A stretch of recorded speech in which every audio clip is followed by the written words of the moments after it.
Hello everyone. तो कल हमने देखा था एसेट, लायबिलिटी, एक्सपेंस, इनकम और कैपिटल, इनके मीनिंग को हमने देखा था, है ना। यस सर, समझ गया था सबको? यस सर, समझ गया था, बहुत मज़ा आ गया। एक बार फटाफट रिवाइज कर लेते, फिर हम देखेंगे इसके जो एग्जांपल आपको मैंने बोला था पढ़ के आने के लिए, फिर उसके एक एक अपन मीनिंग देखेंगे हर एक चीज़ का, ठीक है। यस सर, पहले एक बार देख लेते वापस एक बार मीनिंग फटाफट हेड्स का, फिर बाद में एग्जाम्पल की और हम लोग बढ़ेंगे। सबसे पहले बेटा एसेट्स। एसेट्स मतलब क्या रहता है? Any property held by the business and anything that will give future benefit. तो एसेट हम उन चीज़ों को बोलेंगे, दो चीज़ें आएंगी उसमें। एक तो जो हमारी प्रॉपर्टी है बिजनेस की, बिजनेस के द्वारा हेल्ड करी हुई प्रॉपर्टी, और दूसरी चीज़ इसमें आएंगी ऐसी कोई भी चीज़ जो हमें भविष्य में फ़ायदा देंगे, anything that will give future benefit. इन दोनों चीज़ों को हम बोलेंगे एसेट। दो चीज़ों को मतलब दुनिया भर की चीज़ें रहेंगी, ये डेफिनेशन बता रहा है, ये दो लाइन। नेक्स्ट है लायबिलिटी। लायबिलिटी मतलब क्या? एनी फ्यूचर रीपेमेंट या फ्यूचर ऑब्लिगेशन। भविष्य में यदि हमको कोई भी चीज का रीपेमेंट करना हो, ऐसी चीज, या भविष्य में हमको कोई भी चीज किसी को पैसा देना हो, भविष्य में कुछ देना हो किसी को, तो हमारे लिए क्या रहेगा? लायबिलिटी। या फिर भविष्य में हमारे लिए कोई ऑब्लिगेशन क्रिएट हो गया। ऑब्लिगेशन मतलब एक जिम्मेदारी बन गई, हम कुछ करने के लिए रिस्ट्रिक्ट हो गए, बाध्य हो गए कि अब करना ही पड़ेगा। यदि ऐसी कोई परिस्थिति आई या ऐसा कोई ट्रांजेक्शन आया तो उसको हम बोलेंगे लायबिलिटी। क्या? कि भविष्य में हमें कुछ लौटाना है, भविष्य में कुछ रिपेमेंट करना है, भविष्य में कुछ पेमेंट करना है, या भविष्य में हमारे लिए कोई लायबिलिटी, ऑब्लिगेशन क्रिएट हो गया, तो उन सारी चीज़ों को हम लोग बोलेंगे लायबिलिटीज। Yes sir. देन हमने देखा था बेटा एक्सपेंस। एक्सपेंस में क्या आएगा? एक्सपेंस में मतलब जो रोजमर्रा की जिंदगी में बिजनेस को चलाने के लिए जरूरी खर्चे रहते हैं, उनको अपन बोलेंगे एक्सपेंस। Then income. इनकम मतलब बिजनेस को जहाँ जहाँ से भी कमाई होगी उन सारी चीज़ों को हम बोलेंगे इनकम। Then capital. कैपिटल हमने क्या देखा था? कैपिटल मतलब जब ओनर बिजनेस के अंदर पैसा लगाएगा उस चीज़ को हम बोलेंगे कैपिटल। तो इसमें मुझे किसी ने पूछा था, सर यदि आपने पैसा हमारे बिजनेस में लाया, वो एग्जाम्पल जो मैंने बोला था कि आपने हमको पैसा दिया, तो मेरा ऐसा बोलना नहीं था मैंने पैसा दिया, मेरा ऐसा बोलना था आपके पास ही पैसा था, आपको लॉटरी लग गई थी, याद होगा यदि आपको, है ना। तो ठीक है, मैं उसको और एक बार थोड़ा अच्छे से समझा देता। ये क्या है बेटा? बिजनेस। और बिजनेस को करने के अलग अलग तरीके रहते हैं, अभी आप SPOC में देखेंगे। तो एक तो रहता है बेटा मैं बिजनेस को अकेला करूं। यदि मैं अकेला हूँ, वन मैन आर्मी, तो ऐसे बिजनेस को जहां पर ओनर एक ही व्यक्ति है, यदि आप ये लिखते जाओ, यदि आपको लगता है कि मैं चीज़ भूल जाऊँ बताओ, अपने हिसाब से भी लिखते चलो नोट्स में, ठीक है। तो यदि आपको लगता है ओनर अकेला आदमी, यदि आपको लगता है नहीं, यदि कोई ओनर है, अकेला आदमी है जो कि बिजनेस का ओनर है, तो ऐसे बिजनेस को अपन बोलते हैं सोल प्रोप्राइटरशिप। सोल मतलब अकेला, प्रोप्राइटरशिप, ये स्पेलिंग में थोड़ा IE देख लेना। तो सोल प्रोप्राइटरशिप बोलते हैं इसको, ठीक है। तो ये होगा एक। यदि दूसरा कंडीशन ले, दूसरी केस, प्रोप्राइटर की स्पेलिंग में हमेशा मेरे को आई और ई की दिक्कत है, यहाँ पे IE का थोड़ा बहुत है, ठीक है, तो वो देख लेना, not that important. Then same है बिजनेस, मान लो यहाँ पर भी हमारा बिजनेस था मिठाई का, मिष्ठान भंडार था हमारा। यहाँ पर भी सेम चीज़ें, सेम सेम सेम बिजनेस, सब कुछ सेम। सिर्फ यहाँ पे क्या फ़र्क है बेटा?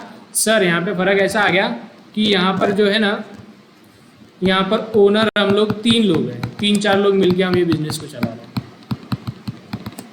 4 ओनर है मान लो, ये चारों भी क्या है? ओनर्स। तो अब जाहिर सी बात है चारों भी पैसा लगाएंगे इसमें, 1 2 3 4, तो चारों ने जो पैसा लगाया बेटा, वापस बता देता हूँ, ऐसे बिजनेस को अपन पहले तो बोलते हैं पार्टनरशिप। क्या बोलेंगे? पार्टनरशिप। इसमें चारों मिलकर के पैसा लगाएंगे, जाहिर सी बात है सर, कोई दिक्कत नहीं। तीसरा रहता है बेटा सेम चीज, बिजनेस है, लेकिन अब यहां पर बेटा ओनर है, मान लो ऐसे ओनर है यहाँ पे 1000 ओनर्स है। मतलब जब बहुत ज़्यादा लोग मिलके, तो सब मिलके थोड़ा थोड़ा थोड़ा थोड़ा थोड़ा थोड़ा पैसा लगाएंगे बिजनेस में। ऐसे बिजनेस को बेटा हम बोलेंगे कंपनी। जब बहुत सारे मालक हो बिजनेस के, तो बिजनेस वही है, तीनों में हमारा बिजनेस वही था, मिठाई की दुकान थी, लेकिन पहले इसमें पैसा लगाया था मात्र एक व्यक्ति ने, एक ही ओनर था। दूसरे इसमें 4 लोग ओनर थे, तीसरे इसमें बहुत सारे हजारों लोग ओनर थे। जब अकेला ओनर रहता है तो उसको हम बोलते हैं सोल प्रोप्राइटरशिप। जब 3-4 लोग मिलकर का बिजनेस करते हैं उसको अपन बोलते हैं पार्टनरशिप। जब बहुत सारे लोग मिलके करते हैं उसको बोलते हैं अपन कंपनी। तो बेटा चाहे ओनर, चाहे सोल प्रोप्राइटरशिप हो, चाहे पार्टनरशिप हो, चाहे कंपनी हो, जो भी ओनर, इनके ओनर, यहाँ पे एक ओनर, यहाँ पे 4 ओनर, यहाँ पे हजारों ओनर, तो जब भी ओनर पैसा लगाएंगे इन सारी चीज़ों को अपन बेटा कैपिटल ही बोलेंगे। फिर चाहे एक ओनर पैसा लगाए या 4 ओनर पैसा लगाए या 4000 ओनर पैसा लगाए, जब ओनर बिजनेस में पैसा लगा रहा है उसको अपन क्या बोलते हैं बेटा, कैपिटल। ठीक है, यहाँ पर ये ऑब्वियसली ये शेयर्स के फॉर्म में था, ये जब पैसा लगा रहे मतलब ये कंपनी के शेयर्स खरीदते हैं, उसे भी हम क्या बोलेंगे बेटा, कैपिटल। तीनों भी केस में मतलब ओनर जो पैसा लगा था उसको बोलते हैं कैपिटल। आई होप अब आपका जिसको डाउट था वो क्लियर हुआ। ठीक है, यस सर। तो ये तो हो गया कैपिटल। तो ये 5 हेड थे अपने अलग अलग, assets, liability, expense, income, capital. फिर मैंने आप कुछ बातें बोली थी आपको कि एसेट्स और लायबिलिटी बेटा फ्यूचर रिलेटेड रहते हैं, फ्यूचर में इसका कुछ ना कुछ इम्पैक्ट रहना चाहिए, और ये नॉन रिकरिंग रहते, ज़्यादा बार रिपीट नहीं होंगे।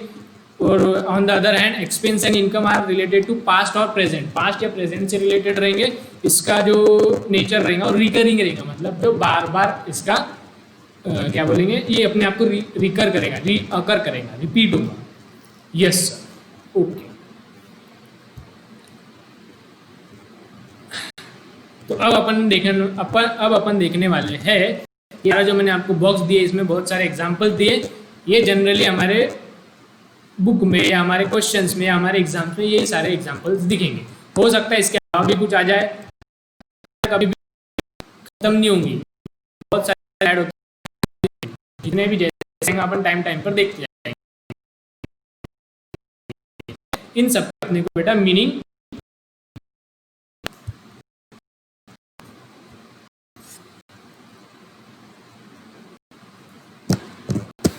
दो, थोड़ा हैंग हो।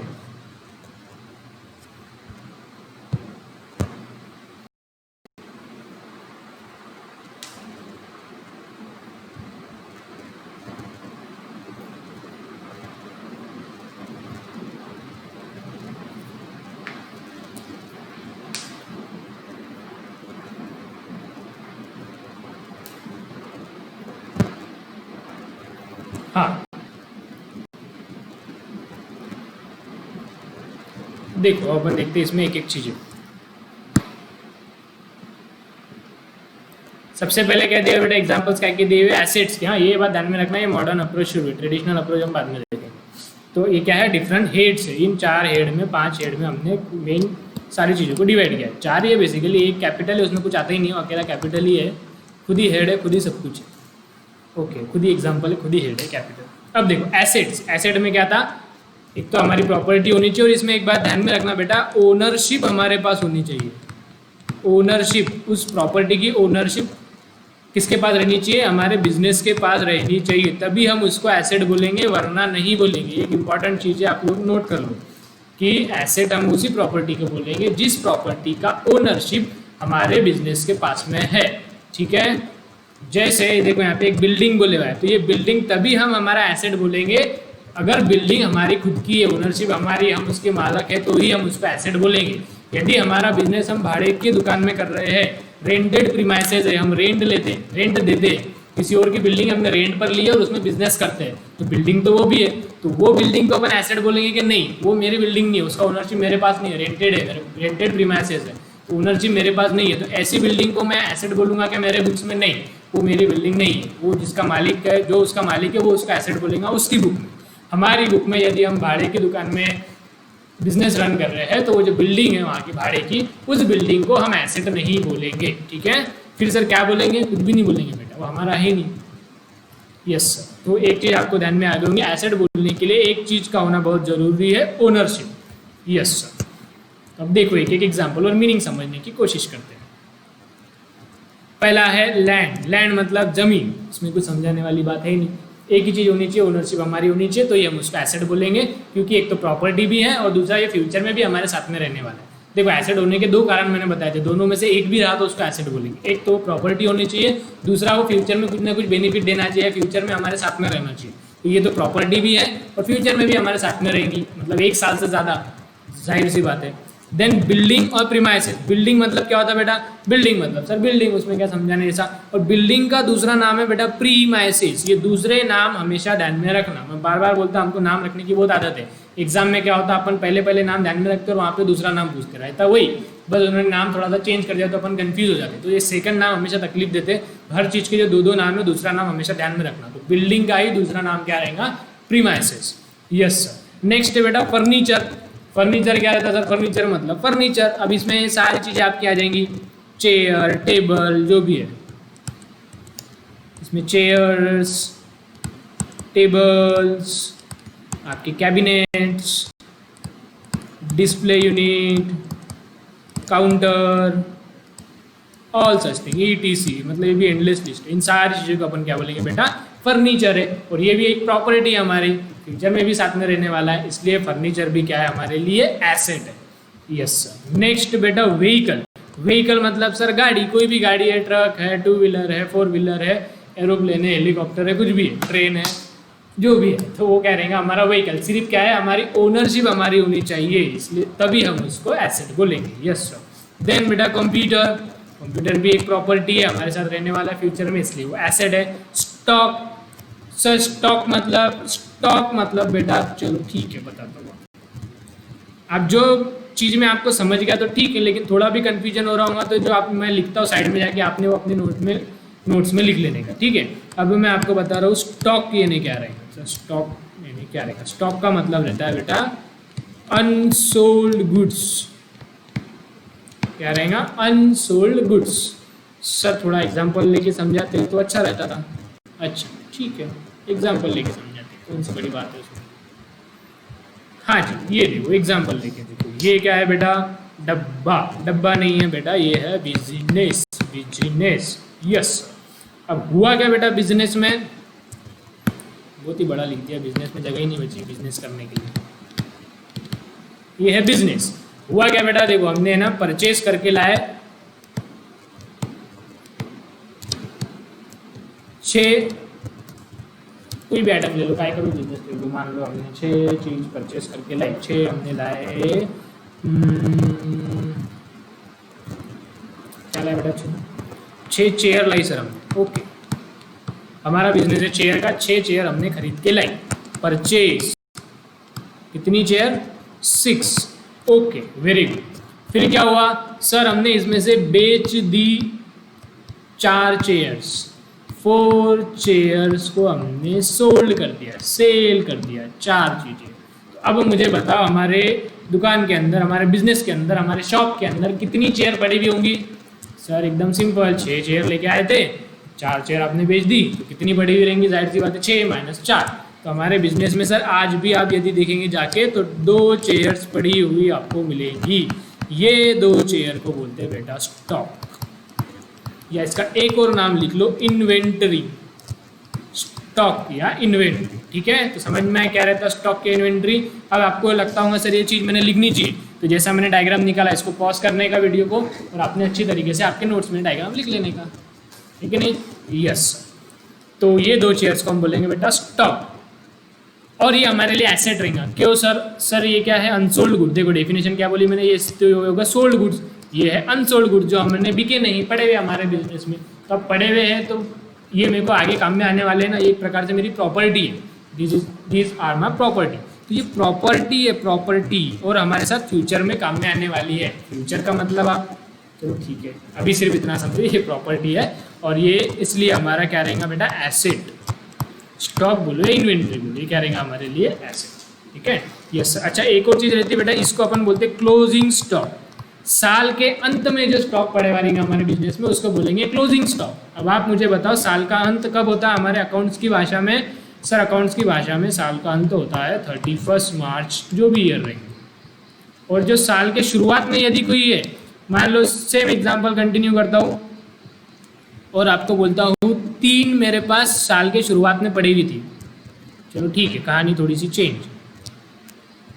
क्या हुआ, बिजनेस स्टार्ट कर रहा, मैं बिजनेस स्टार्ट नहीं कर रहा, बिजनेस ऑलरेडी स्टार्टेड है। तो बिजनेस जैसे ईयर जैसे शुरू हुआ, तो ईयर के स्टार्टिंग में 3 चेयर्स मेरे पास ऑलरेडी पड़ी हुई थी, और फिर मैंने 6 चेयर्स खरीद करके लाई। ये 3 चेयर ऑलरेडी पड़ी हुई थी, ये 6 चेयर्स मैंने खरीद के लाई।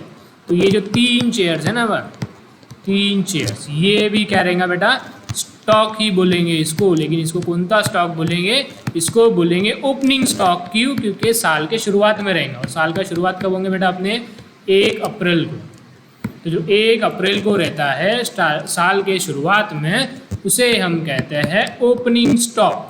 और जो साल के अंत में हमारे पास स्टॉक रहता है उसे हम कहते हैं क्लोजिंग स्टॉक। तो यहाँ पे कितने रहेंगे? 6 और 3 टोटल 9 शेयर है। 9 में से हमने 4 बेच दी, तो अब क्लोजिंग में कितने पड़े हुए रहेंगे बेटा? 5।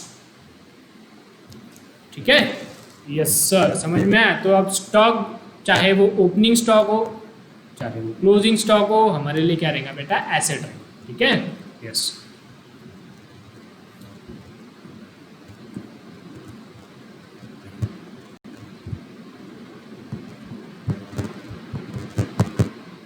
कहाँ गया है पेज? ये रहा। तो स्टॉक समझ में आ गया बेटा आपको? Unsold goods, yes. Next, debtors. Debtors मतलब क्या? मैंने आपको बताया था डेटर्स मतलब, याद है ना? याद है ना कि नहीं है याद? तो ठीक है, नहीं है तो याद दिला देते फिर से एक बार। डेटर्स, डेटर्स म्हणजे काय? सर डेटर्स म्हणजे असे व्यक्ती ज्यांच्याकडून आपण उधारीमध्ये माल घेतलेला आहे. नाही सर, असे व्यक्ती ज्यांना आपण उधारीमध्ये माल विकलेला आहे. ठीक आहे. Debtors are those people or persons to whom we have sold goods on credit. Hey. Those people to whom we have sold goods. Goods मतलब ये हर एक व्यक्ति के गुड्स अलग अलग रहता है. जिसका जो बिजनेस है वो चीज़ को वो गुड्स बोलेगा. मेरे यदि टीवी की दुकान है, मैं टीवी को गुड्स बोलूँगा. सामने वाले व्यक्ति की मान लो फर्नीचर की दुकान है, फर्नीचर को गुड्स बोलेगा. किसी की मोबाइल की दुकान है, मोबाइल को गुड्स बोलेगा. किसी की तेल की दुकान है, वो तेल को गुड्स बोलेगा. मतलब जिस चीज़ का आपका बिजनेस है उस चीज़ को आप गुड्स बोलेंगे. ऐसा बार बार नहीं बोलेंगे. मान लो मेरा टीवी की दुकान है तो बार बार नहीं बोलते बैठूंगा मैं TV purchase, TV purchase, TV purchase. मैं क्या करूँगा? टीवी को बोलूँगा गुड्स. ठीक है. तो हर एक व्यक्ति का अलग अलग गुड्स रहेंगे. मतलब हर एक बिजनेस का अलग अलग गुड्स रहता है. जिस चीज़ में डील करता उस चीज़ को हम लोग गुड्स बोलेंगे. Yes sir. Those people to whom we have sold goods on credit. On credit मतलब इसका मतलब यहाँ पे है बेटा उधारी. मतलब हिंदी में लिख लो, जिसको हिंदी में लिखने का है, जिसको हमने उधारी में गुड्स बेचा. ठीक है, हिंदी में भी लिखा तो चलता बेटा. नोट्स तो अपने को यहाँ कई कॉलेज में सबमिट नहीं करने, कुछ मार्क नहीं है इसके, समझ में आना ज़्यादा जरूरी है. तो हिंदी में भी लिखा तो बढ़िया चलता है. मीनिंग एकदम देखते बराबर समझ में आना चाहिए. डेटर्स मतलब जिसको हमने उधारी में गुड्स बेचा. जिसको मतलब ये व्यक्ति रहेंगे, पर्सन रहेंगे. मतलब ऐसे व्यक्ति या इंसान, ऐसे इंसान जिसको हमने उधारी में गुड्स बेचा. मतलब ये नाम रहेगा, राम, श्याम, राधे श्याम. ठीक है, तो ये लोगों के नाम रहेंगे. लोगों को हम डेटर्स बोलेंगे. ऐसे लोग जिनको हमने उधारी में माल बेचा है. ओके सर, समझ में आया. तो सर ये एसेट कैसे हुआ? सर ये एसेट इसलिए हुआ, हमने इनको माल बेचा बेटा उधारी में. मतलब इन्होंने पैसे दिए क्या अपने को आता? नहीं सर, पैसे नहीं दिए. तो क्या फुकट में दे दिया क्या? भविष्य में तो देंगे, कल देंगे, परसों देंगे, साल भर बाद देंगे, 2 साल बाद देंगे, कभी तो देंगे. मतलब ये फ्यूचर में देंगे. फ्यूचर में देंगे तो मतलब फ्यूचर में अपने को फायदा होने वाला है, फ्यूचर में बेनिफिट होने वाला है इन लोगों से. इसलिए इन लोगों को अपन बोलेंगे एसेट. एसेट की डेफिनेशन में आपने देखा था, ऐसी कोई भी चीज जिससे फ्यूचर में फायदा होता है उसको अपन एसेट बोलते हैं. इसलिए डेटर्स को हम एसेट बोलेंगे. यस सर, समझ में आ गया. बहुत बढ़िया, मजा आ गया. चलो नेक्स्ट, बिल रिसीवेबल. अब इसमें बेटा कुछ चीज ऐसी रहेंगी जो मैं आपको नहीं समझा पाऊंगा. मतलब मैं तो समझा दूंगा लेकिन आप समझ नहीं पाएंगे क्योंकि आपकी लेवल अभी उतनी नहीं है. ठीक है, तो बहुत सी चीज़ें क्योंकि नवा नवा है, बहुत सी चीज़ें ये है न्यू है, तो इसकी जब आपकी एक लेवल बन जाएंगी तभी वो अच्छी तरीके से आपको समझेगा. तो हो सकता है इनमें से कुछ 4-5 चीज़ें ऐसी हो सर बराबर समझ में नहीं आया, सर मज़ा नहीं आया. तो उन 4-5 चीज़ों की वजह से आप ऐसा अटक के मत बैठ जाना कि यार मेरे को तो समझा ही नहीं. ये आपके साथ नहीं, सबके साथ होगा. क्योंकि जब अपन कोई भी चीज़ नई कोई चीज़ पढ़ते हैं तो डेफिनेटली कुछ चीज़ें ऐसी है जो हाथ नहीं समझती. कुछ समय बाद, 1 महीने बाद, 2 महीने बाद यदि आप इसको देखेंगे तब आपको बहुत अच्छी तरीके से समझेंगे. क्योंकि इसको समझने के लिए आपका एक बैकग्राउंड, एक लेवल होना बहुत जरूरी है.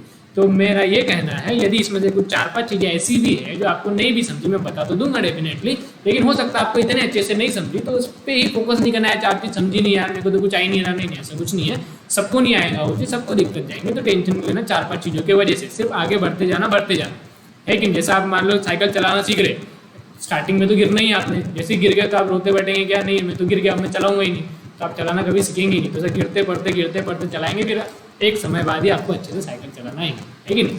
यस, तो वैसे अभी स्टार्टिंग में अपन गिरते पड़ते एक लेवल पे आ जाएंगे, फिर हम फ्लो में जाएंगे। तो टेंशन नहीं लेने का, जितना समझा अच्छे से समझने का, नहीं समझा पूछने का। फिर भी कुछ चीज़ रहेंगी मैं बोल ही दूंगा कि ये चीज़ बेटा अच्छे से नहीं समझेंगे आपको, तो वो चीज़ों को ज़्यादा दिमाग नहीं लगाने का, जितना समझ रहा है उसको पकड़ के आगे चलने का, ठीक है, सिर्फ रुकने का नहीं अपने। ओके सर, समझ गया।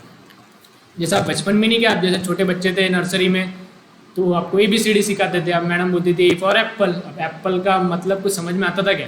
कुछ भी नहीं समझ में आता था। वहाँ पूछते थे क्या टीचर, नहीं एप्पल का मतलब बताओ क्या है, तो ये आगे बढ़ेंगे, ऐसा रहता था। तो आप फिर आप B पे कभी पहुँच ही नहीं पाते थे, B फॉर बॉल पे, A फॉर एप्पल पे यदि अटक जाते थे तो बेटा वो लेवल ही नहीं थी आपकी, वहाँ पे आपको सिर्फ वो बताना जरूरी था कि ऐसा ऐसा रहता है। फिर जब आप थोड़े बड़े हुए, फर्स्ट सेकंड थर्ड में गए, तब आपको मीनिंग पता चले, तब आपको चीज़ें समझी। तो वैसे ही यहाँ पे अभी आप नर्सरी के बच्चे और यहाँ पे हम लोग ABCD पढ़ रहे हैं, तो क्यों है क्या है डेफिनेटली अपन समझेंगे सर चीज़ें, लेकिन कुछ चीज़ों में जरूर ऐसा होगा कि सर समझ में नहीं आ रहा, तो एक लेवल के बाद ही समझ में, ठीक है। यस सर, कोई बात नहीं, समझ गया आपका बोलना। तो ये बेटा उसमें से ये एक चीज़ है बिल रिसीवेबल, जो कि आपको अभी अच्छे से नहीं समझेगी, मैं पहले इस पर स्टार मार्क कर देता हूँ। तो आप थोड़ा सा रिलैक्स रहना इन चीज़ों के लिए, ज़्यादा लोड नहीं लेना इसके पीछे, लेकिन फिर भी आप थोड़ा सा दिमाग लगाएंगे तो आप अपने को सिर्फ ये देखना है अभी कि एसेट क्यों है, इसका मीनिंग वगैरह हम लोग डिटेल में देखेंगे। अभी ये देखो एसेट क्यों है, इसका नाम देखेंगे, गौर से पढ़ेंगे। Receivable, English future tense, receivable something is to be received in future, कुछ तो भी फ्यूचर में मिलने वाला है। रिसीवेबल फ्यूचर टेंस है ना बेटा, तो फ्यूचर में कुछ तो भी मिलने वाला है, मतलब फायदा होने वाला है। फ्यूचर में फायदा होने वाला रहता तो क्या रहता बेटा, एसेट, इसलिए बिल रिसीवेबल भी क्या है, एसेट, ठीक है। इसका मीनिंग क्या है, ये क्या है, ये क्यों है, ये हम देखेंगे उचित समय आने के बाद, अभी वो उचित समय नहीं आया। नेक्स्ट है बेटा cash in hand. Sir cash in hand मतलब हाथ में कैश, नहीं बेटा हाथ में कैश नहीं, बिजनेस में जो भी कैश है, हाथ में रहो, जेब में रहो, गले में रहो, तो ये प्रॉपर्टी हमारी, कैश हमारी प्रॉपर्टी है ना भाई साहब, इसलिए वो क्या रहेगा, asset. Very good. Next cash at bank. Sir bank में जितने भी कैश है 300-400 करोड़, नहीं बैंक में कैश नहीं बेटा, कैश एट बैंक मतलब हमारे बैंक अकाउंट में जितनी कैश है, पूरी बैंक की कैश नहीं, पूरे ATM की कैश नहीं, हमारा जो खाता है बैंक में, हमारा जो अकाउंट है उसके अंदर जो भी बैलेंस पड़े हुआ रहेगा उसको बोलेंगे कैश एट बैंक। वो भी हमारी क्या है, प्रॉपर्टी है, हमारी प्रॉपर्टी है, इसलिए वो क्या रहेगा, asset. Yes sir, very good. Then plant and machinery. यदि हमारी कोई फैक्ट्री है तो मशीनरी रहेगी, जाहिर सी बात है। मशीनरी भी क्या रहेगा, हमारी प्रॉपर्टी रहेगा, फ्यूचर में भी हमारे साथ में रहेगी। देखो वो दोनों चीज़ों को आप कंबाइन मत करो, एंड नहीं है, वो और है, प्रॉपर्टी और फ्यूचर बेनिफिट जो मैंने आपको बोला, तो दोनों चीज़ें हर एक इसमें नहीं देखना है। कुछ चीज़ें होंगे एक ही फॉलो करेंगे, कुछ चीज़ें रहेंगी जो दोनों भी फॉलो करेंगे, तो दोनों भी एंड भी नहीं हो, तो और में तो कोई एक भी कंडीशन फुलफिल होती है तो एसेट रहेगा। अब कुछ चीज़ों में दोनों फुलफिल होती है, जैसे मशीनरी में, सर मशीनरी एक तो प्रॉपर्टी भी है और दूसरा एक साल में थोड़ी ना खत्म हो जाती है, एक साल से ज़्यादा रहती है, फ्यूचर में भी हमारे साथ में रहती है, इसलिए वो क्या रहेगा, एसेट। Yes sir. प्लांट क्या, प्लांट का मतलब क्या है, ये प्लांट का मतलब क्या है बेटा, झाड़ पौधे, नहीं बेटा झाड़ और पौधे नहीं, यहाँ प्लांट का मतलब है group of machinery. Group of machinery से छोटी छोटी चीजें में जो बाजू में लिख रहा आप भी लिख के रखो, आपको काम आएंगी बाद में, ठीक है। मीनिंग पता रहेगा तो आगे बहुत ईजी हो जाएगा, अदरवाइज मीनिंग नहीं पता है इनका तो ये रट्टा मारने वाली चीज हो जाएंगी पूरी, जो कि बिल्कुल भी नहीं होना चाहिए, फिर बोर होना शुरू हो जाएगा। मीनिंग पता है तो बहुत मजा आएगा, तो मीनिंग सबका पता होना चाहिए। जो मैं स्टार मार्क कर रहा हूँ उनका छोड़ के, उनका अपन बाद में देखेंगे। ग्रुप ऑफ मशीन, तो प्लांट का मतलब होता है ग्रुप ऑफ मशीनरी। जब आपका एक प्लांट है, मान लो 4-5 मशीनरी मिलकर एक आपने प्रोजेक्ट किया, प्लांट तैयार किया, तो वो भी हमारे लिए क्या रहेगा, एसेट रहेगा। Yes sir. Then goodwill. Sir goodwill को भी मार लो स्टार, इसको तो 3-4 स्टार मार लो, क्योंकि ये इसके लिए स्पेशल चैप्टर है, तो बहुत आराम से हम लोग 4-5 दिन लगेंगे इसको समझने के लिए, और अभी वो 11th में भी नहीं 12th में, तो इसलिए गुडविल में ज़्यादा लोड मत लो, अभी सिर्फ इतना समझो। गुडविल मतलब क्या रहता है, हमारी ब्रांड वैल्यू, हमारा नाम, नेम, फेम, रेपुटेशन, इसके वजह से अपने को कुछ एक्स्ट्रा का प्रॉफिट होता। जैसे एप्पल हो गया, अब भले वो इतना महंगा दे रहा है प्रोडक्ट, इतने की उसकी वैल्यू हो भी या ना भी हो, लेकिन उसकी ब्रांड वैल्यू इतनी, उसका गुडविल इतना लोगों के मन में उसके प्रति इतना अच्छी भावना है। गुडविल है, गुडविल मतलब अच्छी भावना है कि लोग उसके लिए ज़्यादा पैसा देने के लिए भी तैयार है, तो जो ऐसी अच्छी भावना है उसको अपन बोलते हैं गुडविल। तो सर ये एसेट क्यों है, क्योंकि एसेट इसलिए बेटा भविष्य में मेरे साथ उसके मेरे को फायदा होते रहता। क्या फायदा होता, ज़्यादा इनकम होती, मतलब मैं वही मोबाइल जो 20,000 का है वही मोबाइल हम 60,000 का बेचते, उससे अपने को फ्यूचर में फायदा होते रहता है, इसलिए गुडविल भी क्या रहती है, एसेट है। तो इस पर अगेन स्टार मार्क है, तो इस पर ज़्यादा टेंशन नहीं लेने का, सिर्फ इतना ध्यान में रखने का अभी कि गुडविल क्या है बेटा, एसेट है। Yes sir. Next patent, copyright, ये सारी चीजें बेटा all this thing are star mark, all are star. फिर भी हम इसको देखेंगे, मैं बता देता हूँ, जिसको समझ गया अच्छी बात है, नहीं समझा ज्यादा टेंशन मत लो। Patents, copyright, trademark, licence, patents वगैरह ये सब क्या बेटा, ये लाइसेंस वाली चीजें क्या रहता है। मान लो आपने पेटेंट्स देखते हैं हम लोग, पेटेंट मतलब क्या रहता है, पेटेंट मतलब जनरली अगर मान लो आप बहुत होशियार व्यक्ति, आपने कोरोना की वैक्सीन इजाद कर ली, कोरोना की वैक्सीन बना ली, तो जो भी व्यक्ति कोरोना की वैक्सीन बनाएगा तो सबसे पहले उसका पेटेंट करवाएंगे। पेटेंट मतलब क्या होता है, लीगली उसका क्या बोलते हैं, एक हम उसका लाइसेंस निकाल लेते हैं कि कोई भी व्यक्ति हमारी इजाज़त के बिना उसका यूज़ नहीं कर पाएंगे।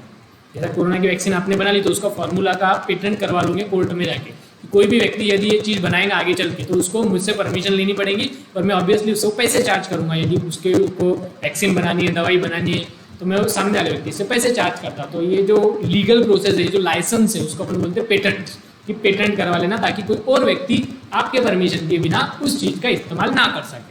तो सर ये एसेट कैसे हुआ बेटा, ये एसेट ऐसे हुआ कि ये पेटेंट के वजह से क्या होता है, यदि हमने पेटेंट बना लिया तो कोई और व्यक्ति चालू नहीं कर पाएगा ना। यदि पेटेंट नहीं बनाया तो हमारा फॉर्मूला चुरा के कुछ भी कर सकता है। तो इससे अपने को फायदा क्या होता है भविष्य में, कि कोई भी हमारे इजाज़त के बिना इसका इस्तेमाल नहीं कर सकता है।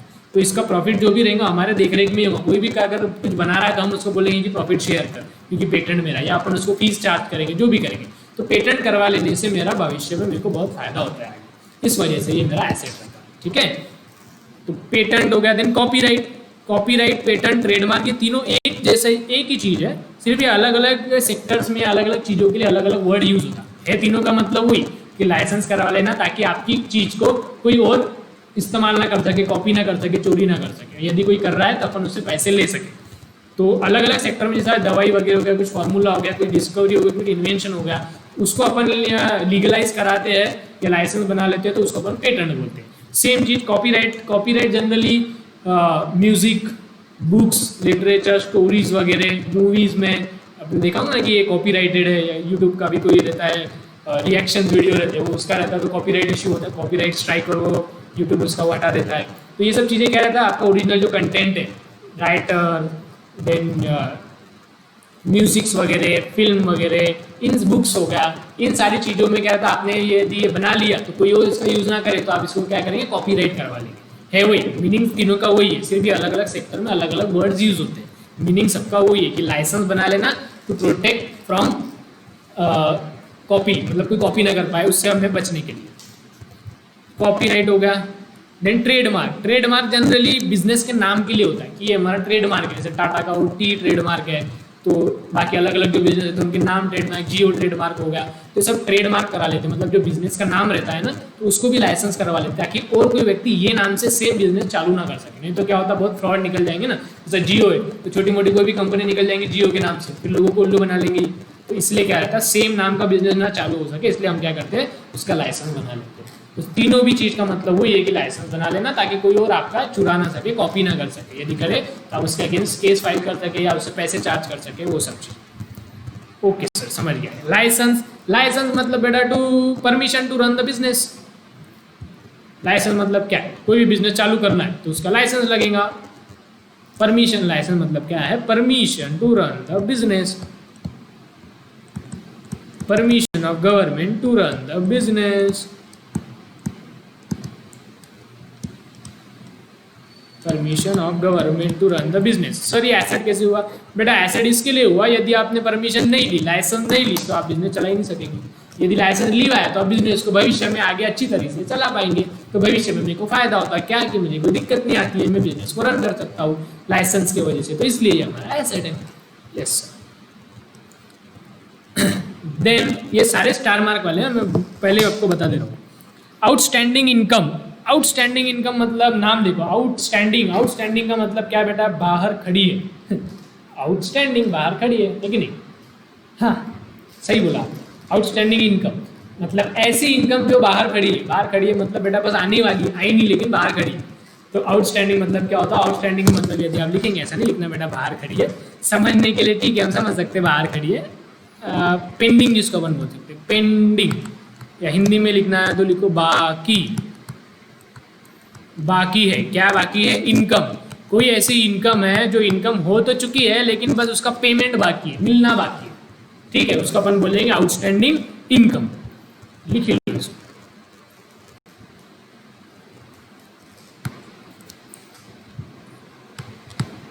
Outstanding income. What do you mean bye outstanding income? इसको अपन ऐसा लिख सकते हैं, पेंडिंग इनकम और any income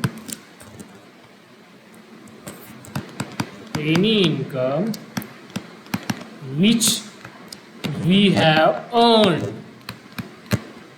but its payment not received। समझे हो सर? नहीं समझे हो? ठीक है, डबल से समझाओ। आउटस्टैंडिंग इनकम मतलब ऐसी इनकम जो पेंडिंग है, मतलब any income which we have earn, मतलब हमने कमा ली, हमने उस पर अधिकार प्राप्त कर लिया है लेकिन उसका पेमेंट अभी तक नहीं मिला है। सर एग्जाम्पल देते तो अच्छा रहता। वेरी गुड, दे देते एग्जाम्पल। हमारा क्या जाता है एग्जाम्पल देते। आउटस्टैंडिंग इनकम का एग्जाम्पल क्या होगा? फॉर एग्जाम्पल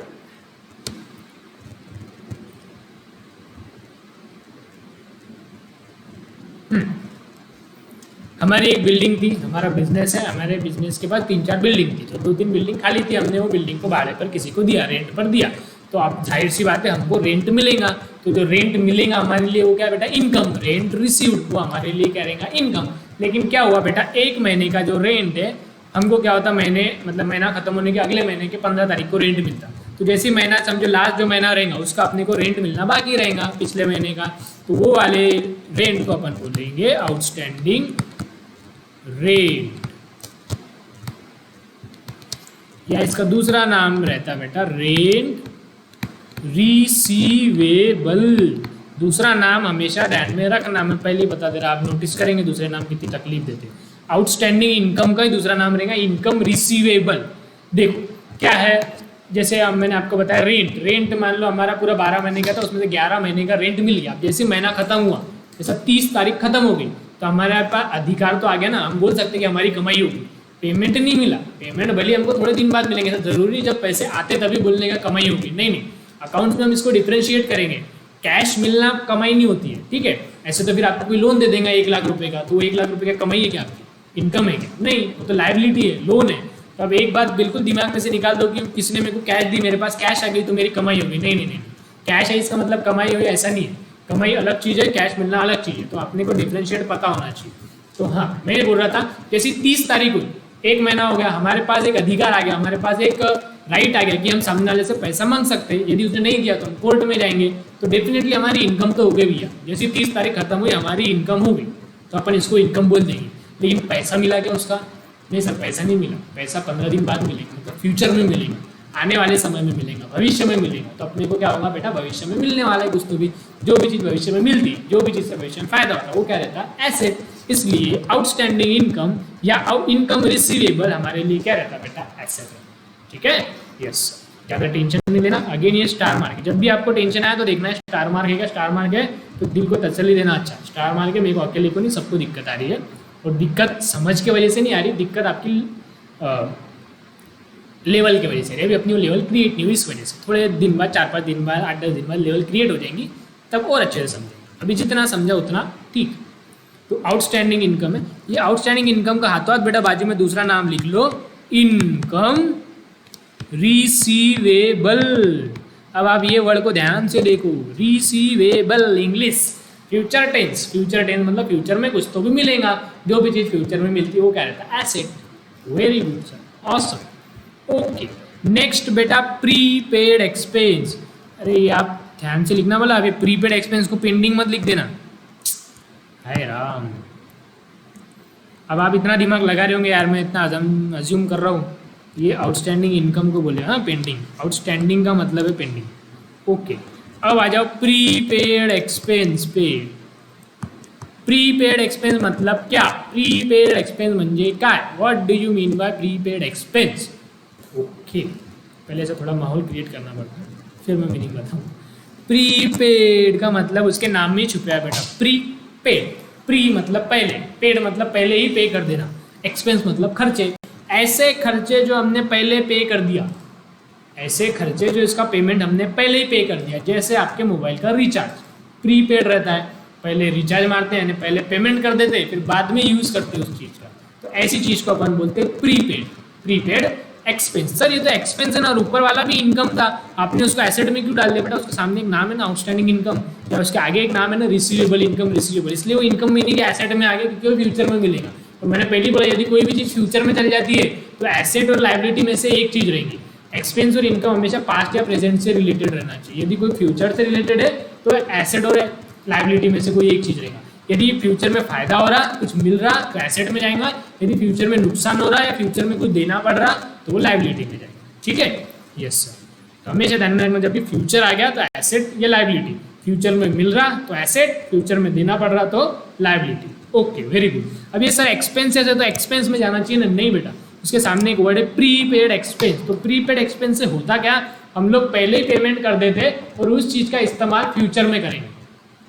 फ्यूचर मतलब आप ऐसा मत समझो 20 साल बाद, मतलब अगला दिन भी देखेंगे तो फ्यूचर ही हमारे लिए। आज हमने कर लिया, कल यूज़ करेंगे तो वो भी फ्यूचर ही है, तो आज के दिन तो उसको हम एसेट ही बोलेंगे। ठीक है, धीरे धीरे समझेंगे हम लोग अच्छे से। Again this is star mark question. Okay, star mark item, star mark example. हाँ जी, तो प्रीपेड एक्सपेंस मतलब देख एग्जाम्पल, रेंट का ही ले लो वापस एग्जाम्पल। अब मेरी दुकान भाड़े से, मतलब मैं जहाँ पे बिजनेस कर रहा हूँ वो भाड़े से, रेंटेड प्रीमाइसेस से मैं किसी को रेंट चुका रहा हूँ, तो ये मेरे लिए क्या रहेगा? एक्सपेंस। रेंट पेड मेरे लिए क्या रहेगा? एक्सपेंस। तो सेम एग्जाम्पल, मैं हाथों थोड़ी ना देता हूँ, जैसे महीना खत्म हुआ 30 तारीख को नहीं, मैं 15 तारीख को दूंगा, तो जैसे महीना खत्म हो गया, नहीं यार आउटस्टैंडिंग एक्सपेंस होगा। ओके, प्रीपेड एक्सपेंस मतलब पहले पे करना। मान लो अगले साल भर का रेंट मैंने आज ही पे कर दिया, पूरे अगले साल का, पूरे साल का रेंट मैंने क्या किया? आज ही पे कर दिया। ये क्या हो गया? प्रीपेड, मतलब देना था अगले साल, मैंने पहले ही पे कर दिया, प्री कर दिया, प्रीपेड एक्सपेंस होगा। तो इससे होगा क्या सर? सर इससे होगा ये कि आने वाले साल में मैं पूरी बिल्डिंग का यूज़ करूंगा, लेकिन मेरे को उसका पैसा नहीं देना पड़ेगा। क्यों? क्योंकि मैंने आज ही पैसा दे दिया, ये पुण्य का काम किया तो पुण्य का मुझे फायदा मिल रहा है ना आगे चल के। Yes sir. तो प्रीपेड एक्सपेंस करने की वजह से, यदि किसी को पहले ही मैंने पेमेंट कर दिया, तो ये पहले पेमेंट करने की वजह से मेरे को फ्यूचर में क्या होता? फ्यूचर में सर इसका फायदा होता। फायदा ये होता वो चीज़ मैं यूज़ करूंगा और उसका पेमेंट देने का काम नहीं। तो प्रीपेड एक्सपेंस हमारे लिए क्या रहेगा? एसेट रहेगा। ठीक है, so prepaid expense will be asset. Why? Because prepaid expense करने की वजह से फ्यूचर में मेरे को फायदा होता, इसलिए वो एसेट। Yes sir. और ये फ्यूचर से रिलेटेड है, प्री मतलब अगले साल का या अगले महीने का, फ्यूचर से रिलेटेड मैंने आज पे कर दिया, जैसे फ्यूचर ये वर्ड आ गया दिमाग में, तो ये क्या रहेगा? एसेट या liability.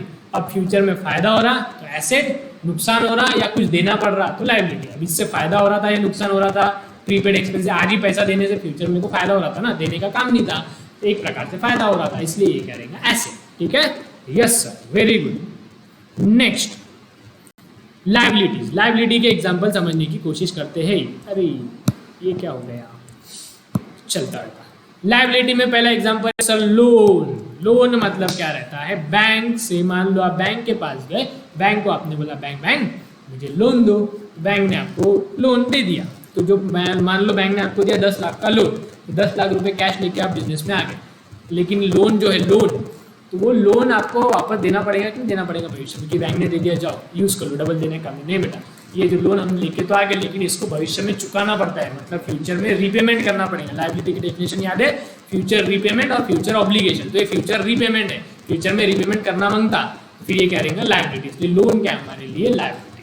Then bank overdraft. Bank overdraft again this is one of the type of loan. ये एक लोन का एक टाइप है। Bank overdraft, cash credit, term loan, house loan है कि नहीं, व्हीकल लोन, ये सारे लोन के अलग अलग टाइप है। तो लोन कोई भी लोन है क्या, अल्टीमेटली अपने को फ्यूचर में रीपेमेंट करना पड़ता है, इसलिए वो क्या रहता है? लायबिलिटी। तो bank overdraft is one of the type of loan, therefore it is liability. Okay sir. Next is creditors. What do you mean by creditors? मैंने आपको बताया था, याद है ना?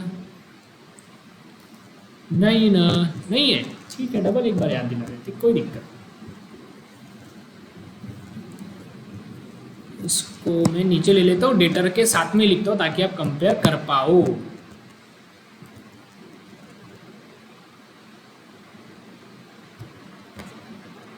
नोट्स थोड़ी ऊपर नीचे हुई, हिंदी में रही, मराठी में रही, गुजराती में रही, पंजाबी में रही, चलता। The main purpose of notes is only to understand it. English में आपको अच्छे से यहाँ नोट्स में मैंने दिया ही है, ये जो मैं आपको लिखा रहा हूँ, ये आप अपनी भाषा में, मैं जैसा लिख रहा डायग्राम वाइज ऐसा, तो वो चलता है। उसका मेन पर्पज रहना चाहिए, देखते बराबर फटाक से अपने को याद आ जाना चाहिए, ठीक है। उसमें ऐसा इंग्लिश में ज़्यादा डिटेल में जाने की कोशिश नहीं करने का, अपना लैंग्वेज का पेपर नहीं है, अपना अकाउंट्स का पेपर, ठीक है। तो अच्छे तरीके से presentation and all that thing, उसको ज़्यादा फोकस ना करते हुए सिर्फ समझ में कैसे आएगा उस पर हम फोकस करेंगे लिखते टाइम। क्रेडिटर्स, तो क्रेडिटर्स म्हणजे काय? क्रेडिटर्स म्हणजे असे व्यक्ती ज्यांच्याकडून आपण माल उधारीमध्ये विकत घेतलेले आहे। क्रेडिटर्स मतलब ऐसे व्यक्ति जिन व्यक्ति से हमने माल खरीद के लाया उधारी में। Creditors are those people from whom we have purchase goods on credit, है कि नहीं? ऐसा रेलवे स्टेशन की अनाउंसमेंट के जैसा तीनों भाषा में मैंने बता दिया, एक बार लिख के भी बता देता हूँ। Creditors are those people from whom we have purchased goods on credit. Oh my God. Yes, credit म्हणजे यहाँ पे उधारी। तो हमने ऐसे व्यक्ति जिनसे हमने माल खरीदा है उधारी में, मतलब तीन चीजें यहाँ पे, व्यक्ति जिनसे हमने खरीदा उधारी में, उन व्यक्ति को हम बोलेंगे क्रेडिटर। तो अगेन क्रेडिटर्स ये लोग रहेंगे, राम, श्याम, घनश्याम, राधेश्याम, ये लोगों के नाम रहेंगे, ठीक है। ओके, भगवान का भी नाम आ जाता था। हिंदी में लिखूँ क्या? ठीक है, हिंदी में भी लिख लेते हैं। ऐसे व्यक्ति, व्यक्ति कुछ ज़्यादा प्योर हिंदी होगी, ऐसे इंसान जिनसे हमने उधारी में माल नहीं लिखना, गुड्स लिखना अच्छा नहीं लगता बेटा, ऐसा माल लिखना। जिनसे, ऐसे इंसान जिनसे हमने उधारी में गुड्स खरीदे। Okay, very good, fantastic, yes, है ना? हाँ जी। तो अभी लायबिलिटी क्यों है? देखो, ये क्या है? ऐसे व्यक्ति जिनसे अपन ने माल खरीदा उधारी में, मतलब इसको पैसे दिए क्या अपन ने? अरे अपन ने किसी से खरीद के लाया, कुछ तो पैसा देना बनता ना, फुकट में थोड़ी रहेगा, पैसा देना पड़ता, लेकिन अपन ने नहीं दिया, ठीक है, कोई बात नहीं, लेकिन कभी ना कभी तो देना पड़ेगा। फुकट में थोड़ी कल देंगे, भविष्य में देंगे, मतलब फ्यूचर में देंगे। और जो भी चीज़ फ्यूचर में देते वो क्या रहता है हमारे लिए? लायबिलिटी। इसलिए क्रेडिटर्स भी क्या रहेगा? लायबिलिटी। एकदम सिंपल है सर, बहुत ही सिंपल है। Okay, thank you. अब आप लोग तो सामने है नहीं, तो ऐसा मुझे अकेले बड़बड़ करना पड़ता, आपका आंसर भी मुझे बताना पड़ता और आपके क्वेश्चन भी मुझे बताना पड़ता, तो आपको ऐसा लग रहा हूँ सर क्या अकेले बड़बड़ करने, लेकिन ठीक है, थोड़ा सा मज़ा आता है। आपको भी मज़ा आता है, मुझे मज़ा आता है। तो एकदम ऐसा सीरियस न्यूज़ पढ़ते वैसा पढ़ना चालू कर दूंगा तो बोर हो जाएगा आपको भी और मुझे भी। क्या हो गया बेटा? हैंग हुई गवा, कंप्यूटर महाशय हैंग हो गए। कंप्यूटर महाशय, अरे यार, ठीक है, 2 मिनट, जब तक आप पानी पीजिए।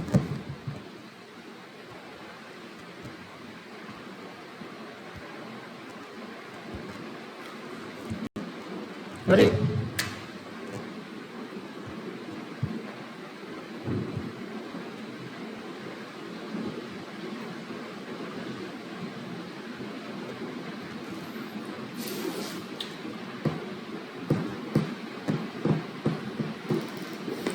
ये वाला थोड़ा सा पार्ट आपने आगे स्किप कर लेना।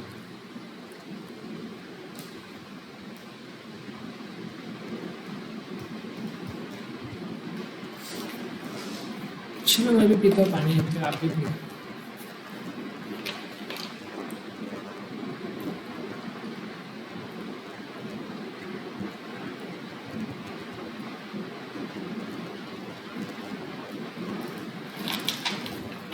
चलो, हो गया शुरू? नहीं हुआ? हो गया, हो गया, हो गया।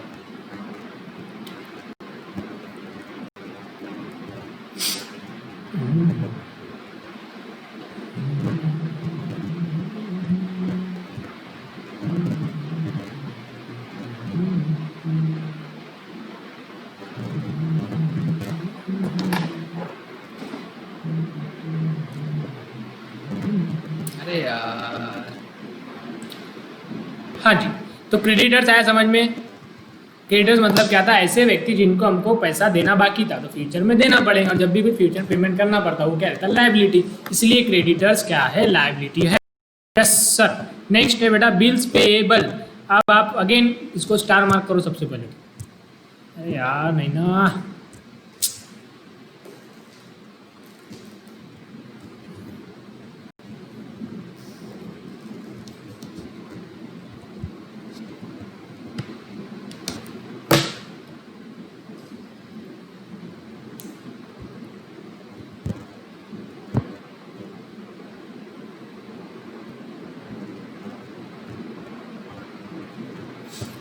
अब इसका मैं थोड़ा परमानेंट सोल्यूशन कर।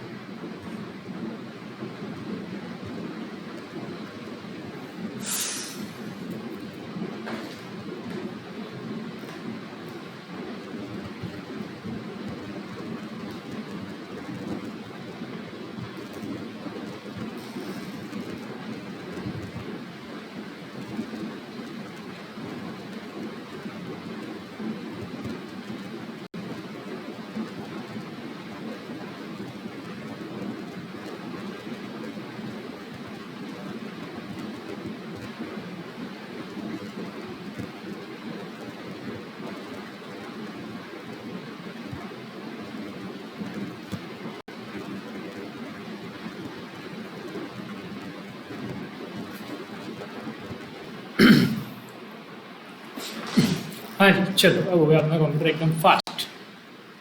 अरे बाप रे कितना फास्ट चल रहा देखो। हाँ हाँ चलो, तो कहाँ तक पहुँच गए थे बेटा अपन, बिल्स पेएबल। पहले तो इसको स्टार मार्क करो। स्टार मार्क का मतलब क्या है, ये चीज़ें आगे जाके बहुत अच्छी तरीके से समझेंगे, अभी जितनी समझी उतनी समझने की कोशिश करेंगे। बिल्स पेएबल मीनिंग तो बिल्कुल नहीं समझेगा, अभी सिर्फ इतना समझो, payable something has to be paid in future, कुछ तो भी फ्यूचर में देना पड़ेगा। Future tense payable English. Yes sir, future में देना पड़ेगा, जो भी चीज़ फ्यूचर में देनी पड़ती है उसको क्या बोलते हैं, लायबिलिटी। देखो bills payable is liability. Yes sir very good. Outstanding expense, sir नाम सुना सुना लग रहा है ना, ये अभी तो सुना थोड़ी देर पहले। आउटस्टैंडिंग इनकम, आउटस्टैंडिंग का मतलब क्या था, बाहर खड़ी है। बाहर क्यों खड़ी है, देने के लिए खड़ी थी ना। इनकम, आउटस्टैंडिंग इनकम मतलब बाहर पैसा देने के लिए खड़ा था लेकिन मिला नहीं था, देना बाकी था। उसी तरह आउटस्टैंडिंग एक्सपेंस, आउटस्टैंडिंग एक्सपेंस मतलब ये भी बाहर खड़े बेटा। अब कौन खड़े बाहर, अब पैसा लेने के लिए लोग बाहर खड़े। आउटस्टैंडिंग एक्सपेंस, आउटस्टैंडिंग मतलब बाहर खड़े, यार जाने दो तो ले लेंगे लिटरल मीनिंग उसका, वो तो मजाक में बोला मैंने। आउटस्टैंडिंग मतलब क्या रहता है, बाकी है। ठीक है, तो ऐसे एक्सपेंस जिनका पेमेंट बाकी है उसको बोलेंगे आउटस्टैंडिंग एक्सपेंस। देखो जैसा अपन ने इनकम देखा था ना, उसी के कंटेक्स्ट में इसको समझने की कोशिश कीजिएगा। आउटस्टैंडिंग एक्सपेंस मतलब जिनका ऐसे एक्सपेंस, दोज एक्सपेंस और any expense whose payment is not made।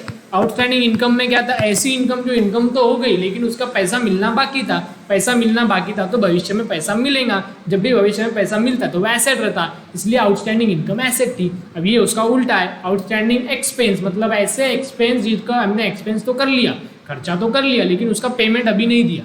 For example electricity, मान लो जैसे आपका 30 तारीख खत्म होगी, मान लो 31 जनवरी होगी। 31 जनवरी जैसे ही हो गई तो आपने खर्चा तो कर लिया, इलेक्ट्रिसिटी का मीटर तो घूम गया, तो बिल तो आने वाला है लेकिन पेमेंट करते क्या नहीं, पेमेंट तो बिल आएगा जब अगले महीने में करेंगे। तो जब बिल आता तब पेमेंट करते, लेकिन खर्चा तो आपके नाम के ऊपर मर गया है ना, आपको देना तो पड़ेगा ही पड़ेगा। मतलब खर्चा तो हो गया, इलेक्ट्रिसिटी तो यूज़ हो गई लेकिन उसका पेमेंट करना बाकी है, तो कभी ना कभी तो करना पड़ेगा भाई साहब। अभी नहीं किया तो फ्यूचर में करना पड़ेगा, तो फ्यूचर में पेमेंट करना पड़ेगा। जो भी चीज़ का फ्यूचर में पेमेंट करना पड़ता है वो क्या रहता है, लायबिलिटी। इसलिए आउटस्टैंडिंग एक्सपेंस क्या रहेंगे, liability. Yes sir, now I got it. Okay very good. Outstanding expense का एग्जाम्पल कुछ भी लिख लो यार। आउटस्टैंडिंग इलेक्ट्रिसिटी, ठीक है। यस सर, तो आउटस्टैंडिंग इनकम एसेट है, आउटस्टैंडिंग एक्सपेंस लायबिलिटी है। क्यों, ऐसा नहीं देखना इनकम है तो इनकम हो गया, एक्सपेंस नहीं, नहीं बेटा, बच्चा सामने क्या लिखा हुआ है, आउटस्टैंडिंग इनकम मतलब इनकम मिलना बाकी, फ्यूचर में मिलेंगे, इसलिए एसेट। आउटस्टैंडिंग एक्सपेंस मतलब खर्चा हो गया, देना बाकी है, देना बाकी तो फ्यूचर में देना पड़ेगा, इसलिए लायबिलिटी। आ गया होगा समझ में, बहुत मैंने अच्छी तरीके से बता दिया। ओके, इसके दूसरे नाम में एक काम करूँगा, ऐसा साइड में अलग से डब्बा बना के अपन लिख लेंगे, इसमें बहुत कचरा हो जाएगा नहीं तो एडवांस इनकम और प्री रिसीव्ड इनकम का मीनिंग एक ही है। देखो ध्यान से देखो इस नाम को, यही है वो नाम जो बच्चों को सबसे ज़्यादा कंफ्यूज करता है। एडवांस इनकम, पहले तो स्टार मार्किंग कर दो भैया इसके सामने भी। एडवांस इनकम मतलब क्या? एडवांस इनकम देखो नाम देखो, एडवांस मतलब पहले मिल जाना, नीचे कह दिया प्री रिसीव्ड मतलब उसी का ही नाम है और में बेटा दोनों का मतलब एक ही है। एडवांस इनकम मतलब इनकम एडवांस में मिल जाना, या प्री रिसीव्ड इनकम ऐसी इनकम जो पहले मिल गई। जैसे उधर क्या देखा था अपन ने, प्री पेड एक्सपेंस, पहले अपन ने पेमेंट कर दिया एक्सपेंस का, तो फ्यूचर में फायदा होता, पेमेंट करने की जरूरत नहीं, इसलिए वैसे था। ये क्या है? प्री रिसीव्ड इनकम मतलब अगले साल की इनकम मेरे को आज ही मिल गई, फ्यूचर की इनकम आज ही मिल गई, पहले ही मिल गई। तो अब क्या होगा इससे फ्यूचर पे इम्पैक्ट क्या होगा ये बताओ। फ्यूचर में इससे क्या होगा बेटा? फ्यूचर से इससे मेरे को एक ऑब्लिगेशन क्रिएट हो गया कि वो काम मुझे करना ही पड़ेगा। सर नहीं समझा, एग्जाम्पल लेके समझाओ, ठीक है जैसा आप बोलो। देखो हम क्या करते बेटा, हमें ना लोगों को ऐसी बड़ी बड़ी बिल्डिंग बना के देते हैं। ये बिल्डिंग है बेटा, तो हम क्या हुए बेटा, हम हुए कॉन्ट्रैक्टर। हमारा बिजनेस है कॉन्ट्रैक्टर का, बिल्डर का, बिल्डर है, बिल्डिंग बना के देते हैं। तो क्या हुआ, एक बार हमने एक पार्टी से 10 करोड़ रुपया ले लिया, लेकिन उसका काम अभी नहीं करने का, उसका काम करने का है 1 साल बाद, 2 साल बाद। तो 10 करोड़ रुपये हमने ले लिया, पैसे हमारे को मिल गए, लेकिन उसका काम की शुरुआत करनी है 2 साल बाद। तो ये जो 10 करोड़ रुपए कैश मिला, लेकिन ये जो इनकम मिली, ये इनकम अपने को वैसे कब की है, आज की है क्या? नहीं, ये 2 साल बाद की है। 2 साल बाद जब काम करेंगे तब अपन इसको बोलेंगे कि भैया ये इनकम है। आपने पैसे तो ले लिए, कल चल के आदमी मर गया या आप मर गए कि आपकी इनकम हुई गई, या कुछ ऐसी सिचुएशन आ गई कि आप वो काम नहीं कर पाए, तो 10 करोड़ रुपया तो सामने वाला वापस मांगेगा ना। तो आज मैं मेरी कमाई बोल सकता है 10 करोड़ को? नहीं बेटा, ये मेरी कमाई नहीं है, ये इनकम नहीं है। ये इनकम है, लेकिन ये 2 साल बाद की इनकम है, 1 साल बाद की इनकम है, फ्यूचर की इनकम है, आज की इनकम नहीं है। सिर्फ पेमेंट आज मिल गया, कैश आज मिल गया। मैं पहले बोल रहा, आप अपने दिमाग में कंसेप्ट बैठा लो अच्छे से कि कैश मिलना कमाई नहीं है। कैश मिलना या कमाई होना दोनों अलग अलग चीज़ है। एक आम लोग, एक ले मैन की भाषा में भले वो कमाई होंगी, लेकिन अपन अब ले मैन या कॉमन मैन नहीं, अपन अब एक्सपर्ट नॉलेज गेन कर रहे हैं इसका। तो अपने को हमेशा पता होना चाहिए कि कैश मिलना मतलब कमाई नहीं होता है। कमाई मिलना और कैश मिलना अलग अलग चीज़ें है। तो बेटा ये कैश जरूर मिल गई, लेकिन यदि हम उसको 2 साल बाद बिल्डिंग बना के नहीं दिए तो वापस देना पड़ जाएगा। तो ये 10 करोड़ इनकम आज नहीं हुई, जब पूरा काम खत्म करेंगे तभी इनकम होगी, ठीक है। सर ये तो समझ गया। तो ये लायबिलिटी कैसे हुई? लायबिलिटी ऐसे हुई, 10 करोड़ रुपया ले लिया, अब अपने को एक ऑब्लिगेशन क्रिएट हो गया, क्या कि उसको बिल्डिंग बनाकर ही देना पड़ेगा, है कि नहीं। और लायबिलिटी की डेफिनेशन याद करो क्या थी? एनी फ्यूचर रीपेमेंट और फ्यूचर ऑब्लिगेशन। कोई भी ट्रांजेक्शन से यदि फ्यूचर ऑब्लिगेशन क्रिएट हो जाता है, ये वाले ट्रांजेक्शन से बेटा फ्यूचर ऑब्लिगेशन क्रिएट हो चुका। क्या क्रिएट हो चुका? कि फ्यूचर में अपने को बिल्डिंग बना कर ही देनी पड़ेगी किसी भी हालत में।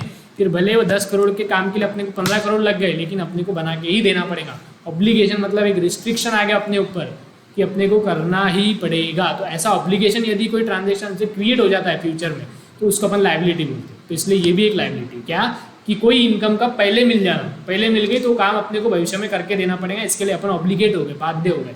इसलिए कोई इनकम यदि पहले मिल जाती है तो वो मेरे लिए लायबिलिटी रहती है, ठीक है। I hope you understood.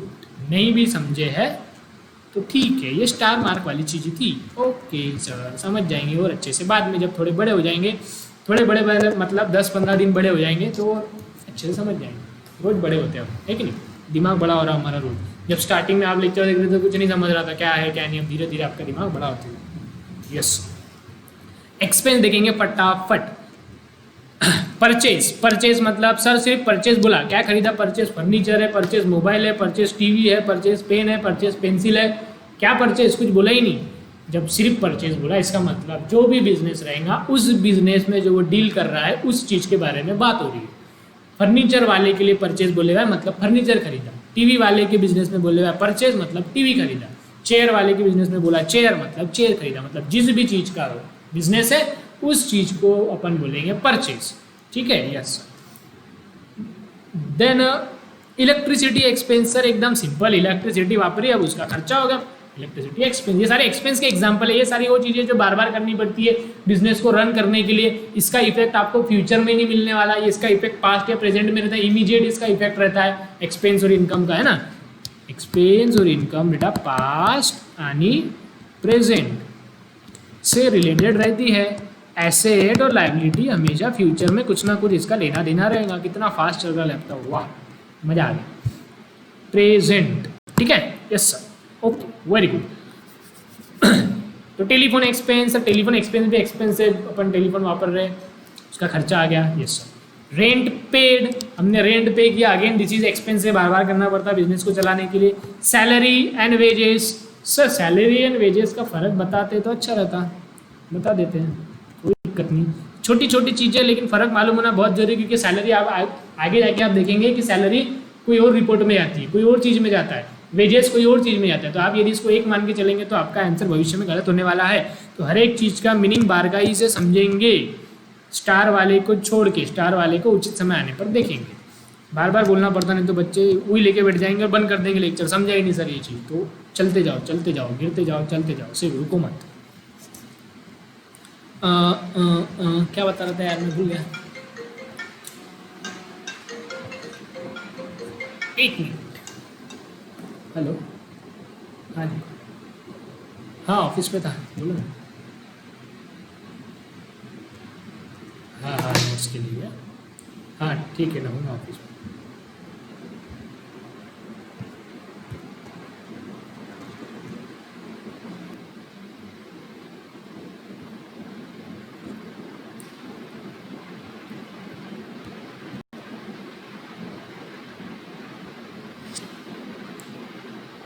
हाँ जी, तो हम कहाँ थे? हाँ, हम सैलरी और वेजेस का डिफरेंस पता कर रहे थे। सैलरी बेटा, सैलरी जो है वो हम हमारे परमानेंट सैलरी जो है वो हम हमारे परमानेंट एम्प्लॉई को देते हैं।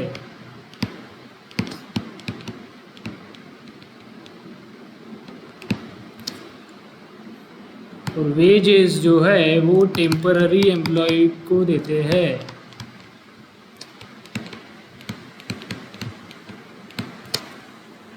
ठीक है, ये जनरली रहती है मंथली, हर महीना देना पड़ता है। ये जनरली रहती है वीकली या डेली। ठीक है, देखो क्या रहता है बेटा, जो हमारे परमानेंट एम्प्लॉय है, जो हमारे साथ ही रहेंगे हमेशा, परमानेंट की स्पेलिंग गलत हो गई क्या? ठीक है देख लेना।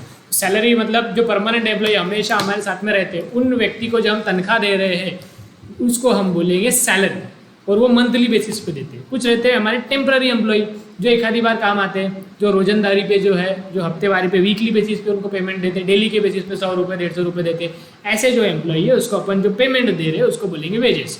है दोनों भी तनख्वाह, लेकिन जो परमानेंट एम्प्लॉय को दे रहे हो सैलरी, जो टेम्पररी को दे रहे हो वेजेस, दोनों का फर्क मालूम होना बेहद जरूरी। ठीक है, यस सर। वेजेस के एग्जाम्पल जैसे मान लो कोई ट्रक आया, ट्रक को खाली करने के लिए हमने मजदूर लगाया, उनको मजदूरी दे दी 100 रुपये, तो ये जो हमने 100 रुपये दिए एक प्रकार से पेमेंट ही है, तनख्वाह ही है, लेकिन इसको अपन वेजेस बोलेंगे। और जो हमारा काम कर हर महीने उसको पेमेंट दे रहे हैं, उसको बोलेंगे सैलरी। ठीक है सर, समझ गया, बहुत ही आसान था ये तो, फिर नहीं तो क्या। हाँ जी, चलो फटाफट देखेंगे रॉयल्टी। रॉयल्टी एक बहुत बड़ा विषय यार, मैं बाद में समझाऊंगा इसको, ये समय ले लेगा, समझेगा अच्छे से नहीं, लेकिन समय बहुत ले लेगा। पहले बाकी चीज़ें खत्म करनी है अपने को फटाफट, क्योंकि कल टेस्ट लेने का। ठीक है, carriage inward, carriage outward, carriage inward, carriage outward. ठीक है, ये भी लिख लो आप अच्छे से। कैरेज इनवर्ड, कैरेज आउटवर्ड आपको बता रहा हूँ। देखो ये क्या है, डब्बा, डब्बा नहीं है, बिजनेस है। बिजनेस हम क्या करते हैं, गुड्स को खरीदते हैं, परचेज करते हैं, और इधर सामने कस्टमर को बेचते हैं, सेल करते हैं। Yes sir, very good. तो जब हम परचेज करके लाएंगे ना बेटा जी, तो ये ट्रक में लेके जाएंगे। ये ट्रक है बेटा, इमेजिन करने का, मस्त ये ट्रक है, ट्रक में हमारा गुड्स है, ये आ रहा बिजनेस में आ गया। और फिर क्या करेंगे, वापस एक ट्रक में करेंगे, गाड़ी में करेंगे, जो भी है, और हम उसको आगे बेच देंगे। Yes sir. तो ये जो परचेज के टाइम पे जो खर्चा लगा हमारा ट्रांसपोर्टेशन का, मतलब ट्रांसपोर्टेशन एक्सपेंस ड्यूरिंग परचेज, इसका हमने स्पेशल नाम दिया है कैरेज इनवर्ड। और ट्रांसपोर्टेशन एक्सपेंस ड्यूरिंग सेल, इसको नाम दिया है हमने कैरेज आउटवर्ड। ठीक है सर, इसका मीनिंग देखेंगे यदि तो नाम से समझ में आ जाएगा। कैरेज, कैरेज मतलब कैरी करना, उसको कैरी कर रहे हैं ना। और इनवर्ड मतलब इसके लिए, क्योंकि देखो गुड्स बिजनेस के अंदर आ रहे हैं इनवर्ड, इसलिए अपन इसको प्यार से बोलते हैं कैरेज इनवर्ड। यहाँ पर भी क्या कैरेज, गुड्स को कैरी कर रहे हैं। कहाँ कैरी कर रहे हैं? बिजनेस के बाहर लेके जा रहे हैं गुड्स को, इसलिए कैरेज आउटवर्ड है। दोनों भी क्या है बेटा? Both are our transportation expense. सिर्फ उसके स्पेशल नाम दिए, स्पेशल नाम अपने को पता होना चाहिए। ठीक है, यस सर। अगर लिखना होगा आपको अच्छे से इंग्लिश में तो लिख लो इंग्लिश में, हिंदी में लिखना है हिंदी में, उर्दू में लिखना है उर्दू में, समझ में आना ज़्यादा ज़रूरी है। तो कैरेज इनवर्ड को क्या लिखेंगे बेटा? Transportation expense during purchase, transportation expense during purchase. और कैरेज आउटवर्ड को क्या बोलेंगे? अरे नहीं,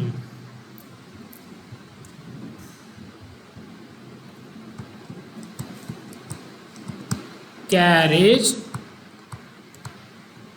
आउटवर्ड, इसे क्या कहेंगे? Transportation expense during sale. Goods बेचने के टाइम पे, माल को बेचने के समय जो ट्रांसपोर्टेशन का खर्चा लग रहा, गाड़ी भाड़ा लग रहा, उसे हम कहेंगे कैरेज आउटवर्ड।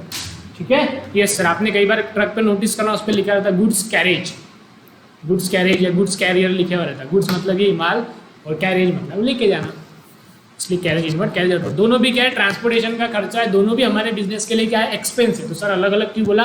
वो आगे समझेगा अलग अलग क्यों बोला, लेकिन मीनिंग पता होना चाहिए क्योंकि आगे दोनों का ट्रीटमेंट अलग अलग है। ठीक है, ओके सर। सो वो था ट्रांसपोर्टेशन एक्सपेंस, समझ में आ गया सर? बहुत बढ़िया, मजा आ गया। Next, discount allowed. Discount allowed मतलब क्या रहता है? मैंने आपको बोला था, नई नई दुकान खोलेंगे, पहचान के लोग आएंगे, बोलेंगे कम करो, ऐसा करते क्या? पहचान वालों को इतना महंगा देते क्या? हमसे कमाएंगे क्या? पूरा गाँव कमाने के लिए हमको कम करो, ब्ला ब्ला ब्ला ब्ला ब्ला। तो अपने को मजबूरन थोड़ा सा प्राइस को कम करना पड़ेगा। मान लो 100 रुपये की चीज़ थी तो अपने को 95 में बेचना पड़ेगा। ये जो 5 रुपये का बेटा हमारे लिए एक नुकसान होगा या खर्चा होगा। एक और चीज़ आप यहाँ लिख लो, ये जो एक्सपेंस है ना, एक्सपेंस, ये जो एक्सपेंस है ना, एक्सपेंस, ये जो एक्सपेंस है ना, एक्सपेंस चल ही नहीं रहा यार। हाँ, ये जो एक्सपेंस है ना, इसको यहाँ पे लॉस भी लिख लो आप। मतलब लॉस और एक्सपेंस का हम अकाउंट्स में सेम ट्रीटमेंट करेंगे। ठीक है, तो जो सारे रूल एक्सपेंस को लागू होते वही सारे रूल लॉस को भी लागू होंगे। तो एक्सपेंस और लॉस हम बराबर मान के चलते हैं अकाउंट्स में, और इनकम और कोई भी गेन उसको अपन बराबर मान के चलते हैं। ठीक है, तो डिस्काउंट अलाउड वैसे देखा जाए तो एक प्रकार का लॉस है ना भाई। 100 रुपये कमाई होनी चाहिए थी, 95 हुई, 5 रुपये का नुकसान हो गया। तो ये 5 रुपये का जो नुकसान है या 5 रुपये का जो खर्चा हो गया, उसको अपन बोलेंगे डिस्काउंट अलाउड। हमने दिया इसलिए डिस्काउंट अलाउड। यस। नेक्स्ट बेटा जी, कमीशन पेड। अरे यार नहीं ना यार, लैपटॉप थक गया यार, लेकिन आप और मैं नहीं थके। देखो, कमीशन पेड, कमीशन मतलब कभी कभी क्या रहता है, कोई काम के लिए अपन किसी को कमीशन देते हैं ना, कि ये काम कर ले इतना % कमीशन दूंगा। ये हम सेल्समैन अपॉइंट करके रखते हैं। आपने देखा होगा आपके घर पे आते कि ये चीज़ है, ये इतने में है, ऐसा है वैसा है वैसा है। तो ये जो सेल्समैन है ना, इनको पेमेंट कैसी रहती है बेटा? कमीशन बेसिस पे रहती है कि जितने आप गुड्स बेचेंगे, कि एक गुड्स के पीछे 10 रुपये 5 रुपये, तो फिर क्या होता है, वो उससे ज़्यादा मोटिवेट होते कि जितना ज़्यादा बेचूंगा उतनी ज़्यादा कमाई होगी। तो सेल्समैन को जनरली अपन कमीशन बेसिस पे पेमेंट देते हैं। किसी को यदि अपन ऐसे पेमेंट कर रहे हैं कि उसके सेल प्राइस के परसेंटेज में पेमेंट दे रहे, 1 यूनिट बेचा तो 10% या 1 यूनिट बेचा तो 10 रुपये 20 रुपये, तो इस प्रकार का जो भी पेमेंट होता है उसे हम कहते हैं कमीशन। और ये हमारे बिजनेस के लिए क्या रहेगा? खर्चा रहेगा। Yes sir, very good. Then बेटा printing and stationery. Printing and stationery मतलब बेटा प्रिंटिंग से रिलेटेड खर्चा, स्टेशनरी से रिलेटेड खर्चा। बिल देने के लिए अपने को वो बिल बुक लगती है, उसका खर्चा, पेजेस लगते हैं, उसका खर्चा, पेन पेंसिल, ये सब प्रिंटिंग और स्टेशनरी से रिलेटेड जो भी, इसको अपन क्या बोलते हैं बेटा? खर्चा ही बोलते हैं, एक्सपेंसिव बोलते हैं। Yes. Travelling and conveyance. Sir travelling तो नाम से ध्यान में आ गया, लेकिन कन्वेंस नाम से नहीं ध्यान में आया। ठीक है, तो मैं उन्हें ध्यान में दिलाने के लिए काहे को फिक्र करते हो आप? यस सर, बताइए, हमें विस्तार में जानने की तीव्र इच्छा है। ओके, ट्रांसपोर्टेशन से बेटा रिलेटेड 3 टाइप के खर्चे रहते हैं। ट्रांसपोर्टेशन से रिलेटेड मतलब ठीक है, डायग्राम ही बना लेते हैं अपन, है ना। एक तो रहता है ट्रांसपोर्टेशन, एक रहता है ट्रैवलिंग, एक रहता है कन्वेयंस। सर ट्रांसपोर्टेशन मतलब देखो यहाँ पे भी गाड़ी में जाएगा आदमी, ये भी गाड़ी है, लेकिन यहाँ पे आदमी नहीं जाएगा बेटा, यहाँ पे गुड्स जाएंगे, गुड्स। तो जब गाड़ी में बैठ के गुड्स जा रहे हैं तो उसको अपन बोलते हैं ट्रांसपोर्टेशन, ठीक है। लेकिन जब गाड़ी में बैठ के ओनर जाएगा, ये सॉरी गुड्स नहीं बेटा, ये ओनर बैठे हुआ यहाँ पे, दिखा क्या ओनर, ये हमारा ओनर बैठ के कहीं पे जा रहा गाड़ी में, ऐसे ही जो खर्चा आएगा, मतलब इसका भाड़ा दिया मान लो आपने 10,000 रुपये, यहाँ पे भी भाड़ा दिया आपने 10,000 रुपये, लेकिन जो गुड्स को ले जाने का भाड़ा था उसको ट्रांसपोर्टेशन बोलेंगे, जो ओनर को ले जाने का भाड़ा है उसको अपन ट्रैवलिंग बोलेंगे। अरे बेटा मतलब घूमने नहीं जाते क्या, कहीं पे घूमने गया, एरोप्लेन की फ्लाइट का टिकट, ट्रेन का टिकट, बस का टिकट, तो ये जो टिकट के पैसे जो ओनर जा रहा कहीं घूमने, उसको अपन क्या बोलेंगे ट्रैवलिंग, या टैक्सी का टिकट जो भी। और कन्वेंस मतलब क्या सर, ये भी घूमने का ही है, लेकिन यहाँ घूमता नहीं व्यक्ति, यहाँ पे जो उसका डेली का ऑफिस बोलो या बिजनेस बोलो, ये बिजनेस है, उसका बिजनेस रहता है ना ऐसा हमारा डब्बे में, और ये उसका घर है, हाउस, होम। तो बिजनेस से घर पे और घर से बिजनेस पे आने का जो डेली व रोजमर्रा का उसका आने जाने का खर्चा है, उसे हम कहते हैं कन्वेयंस। मान लो जैसे उसका पेट्रोल का खर्चा है, जैसे 2 व्हीलर पे आ रहा है, ठीक है, ये 2 व्हीलर है, ओके। तो तीनों भी सर ट्रैवलिंग से रिलेटेड था। जब गुड्स जा रहा है ट्रक में तो उसको अपन ट्रांसपोर्टेशन बोलते हैं, जब ओनर कहीं पे बाहर का घूमने जा रहा है बिजनेस के वजह से, बिजनेस के काम से, तो उसको अपन ट्रैवलिंग बोलेंगे। और जब खुद ओनर ही जब रोज बिजनेस से घर, घर से बिजनेस आना जाना करता है, जैसे टैक्सी में आ रहा हूँ तो टैक्सी का भाड़ा, गाड़ी पे आ रहा हूँ तो पेट्रोल का भाड़ा, बस में आ रहा हूँ तो बस का भाड़ा, पैदल आ रहा हूँ तो भाड़ा नहीं लगता। तो ये सब जो रोज के आने जाने का खर्चा, उसको एक स्पेशल नाम दिया प्यार से कन्वेयर। तो सर इतना अलग क्यों करें, मैंने पहले ही बोल दिया आपको, हमको अकाउंट में नाम रखने की बहुत आदत है, तो हम अलग अलग हर चीज़ को नाम रखते जाएंगे, और ये इसको बहुत ज़्यादा जरूरी, क्योंकि हर एक चीज़ आगे जाके अलग अलग जगह पे जाएंगी। तो प्लीज़ आप ऐसा मत समझो एक ही तो है, एकदम बारीक बारीक माइन्यूट डिटेल में आपको फ़र्क पता होना चाहिए, ठीक है। और हम एकदम डिटेल में ही देखते, वैसे कोई आपको ज़रूरत नहीं पड़ेगी कुछ पूछने की, या कुछ डाउट आपको नहीं रहेगा, लेकिन फिर भी आपकी तरफ से कोई रहता तो आप बिल्कुल पूछ सकते हैं, लेकिन मैं पूरी कोशिश करता हूँ डिटेल में हम लोग समझें, ठीक है। यस सर, तो चल इसके और नाम लिख दो, फिर एक दो हाथों हाथ। देखो अपनी नोट्स कितनी अच्छी बनती जा रही। ट्रांसपोर्टेशन के 2-3 नाम और लिख दो बेटा। ट्रांसपोर्टेशन को ही अपन बोलते हैं कैरेज। इनवर्ड आउटवर्ड दोनों आ गए, इनवर्ड मतलब परचेज के टाइम का, आउटवर्ड मतलब सेल के टाइम का। इसी का एक और नाम होता है फ्रेट, ठीक है। तो ये दोनों तीनों नाम भी आपको ध्यान में रखना है, एक ही चीज़, देखो 4-5 नाम होगा अलग अलग, ओके। ऐसे बेफालतू नहीं दिए अब नाम, सबका अलग अलग ट्रीटमेंट है। यस, आ गया समझ में, very good sir, okay. Next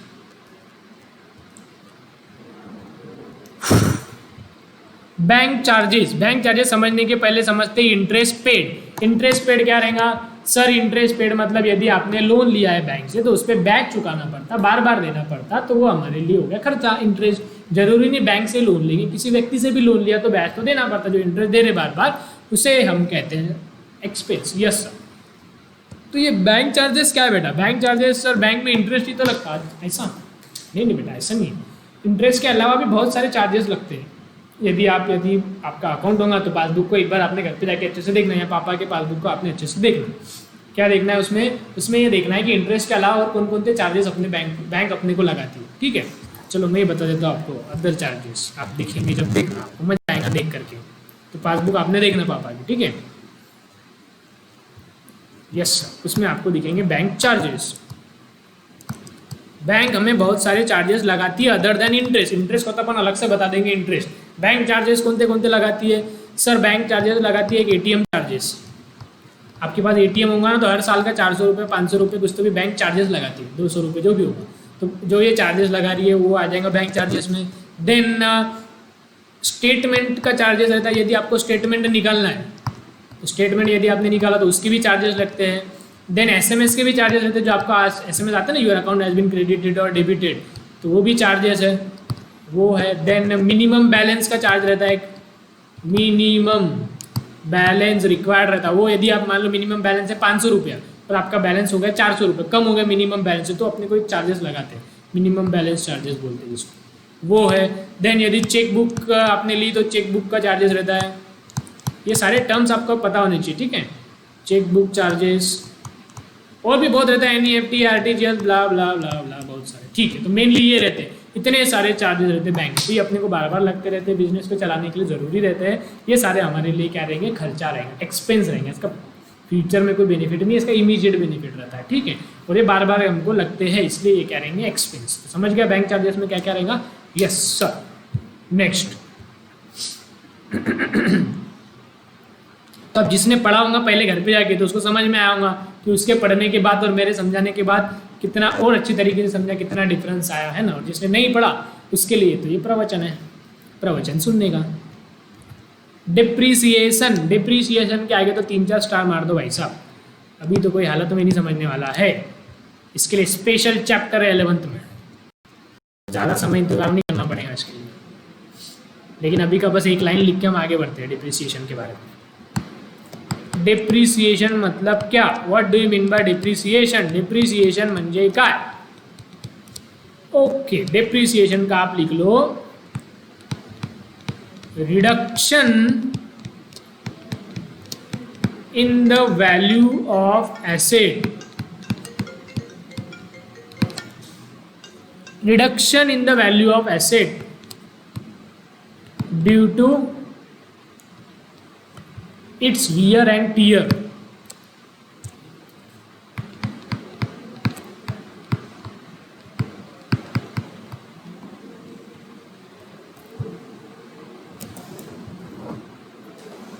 hello, हाँ हाँ हाँ,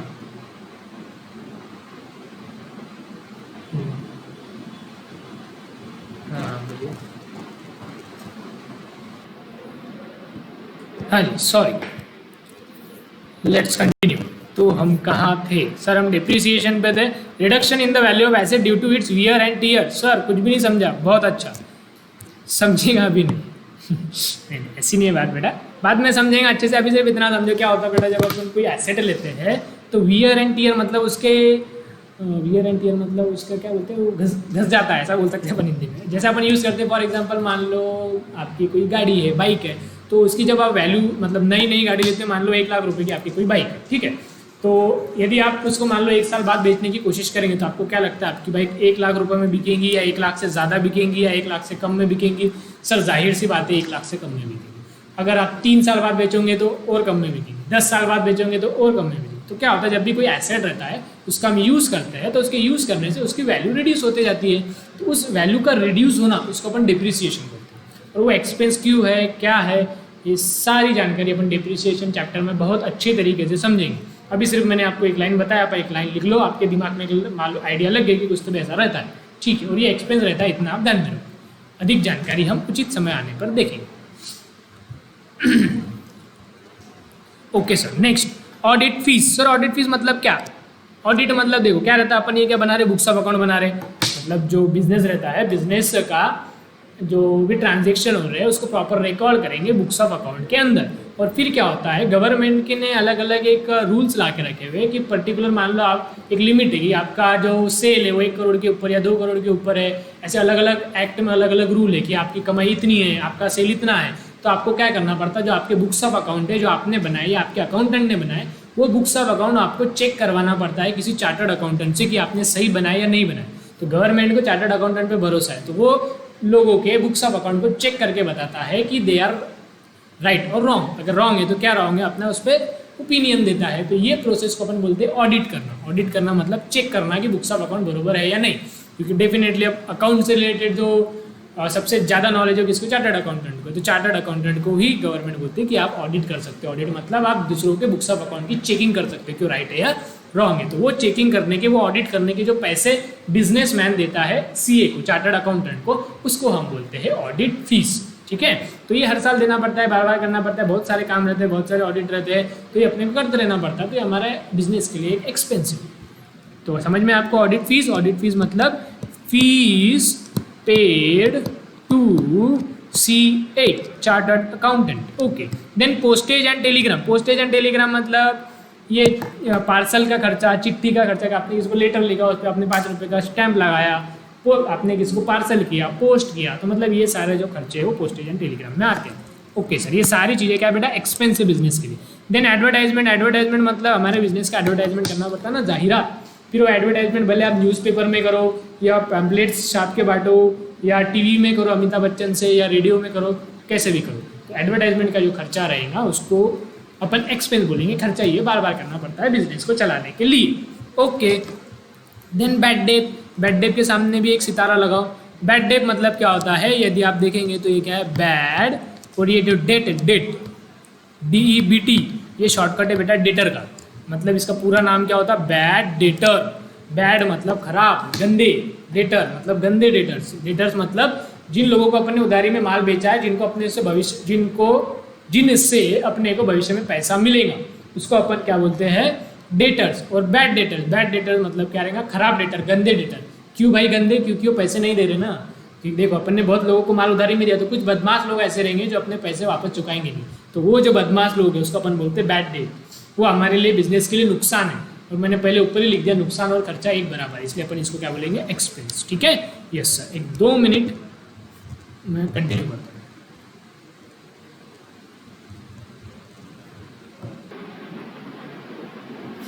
हाँ, खत्म होगा था अपना।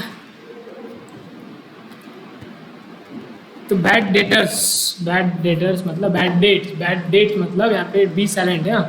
बैड डेट्स मतलब बैड डेटर्स, बैड मतलब खराब, गंदे डेटर्स, डेटर मतलब ऐसे व्यक्ति जिनसे पैसे लेना था, उनको हम गंदे बोल रहे हैं, मतलब उन्होंने हमारे पैसे नहीं दिए। तो जब वो हमारे पैसे नहीं देंगे तो हमारे लिए एक नुकसान है। तो एक्सपेंस और नुकसान, लॉस, एक्सपेंस और लॉस बराबर में है, इसलिए हम उसको एक्सपेंस बोलेंगे। यस, नेक्स्ट इज बेटा custom duty. Sir what do you mean bye custom duty? Please let us know. 1 minute.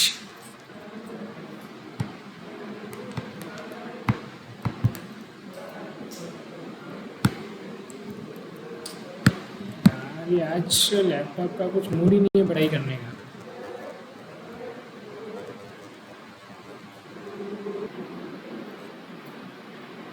हाँ सॉरी, थोड़ा सा ज़्यादा ही डिस्टर्बेंस हो रहा है आज। ठीक है सर, कस्टम ड्यूटी मतलब है, ठीक है बताता हूँ कस्टम ड्यूटी।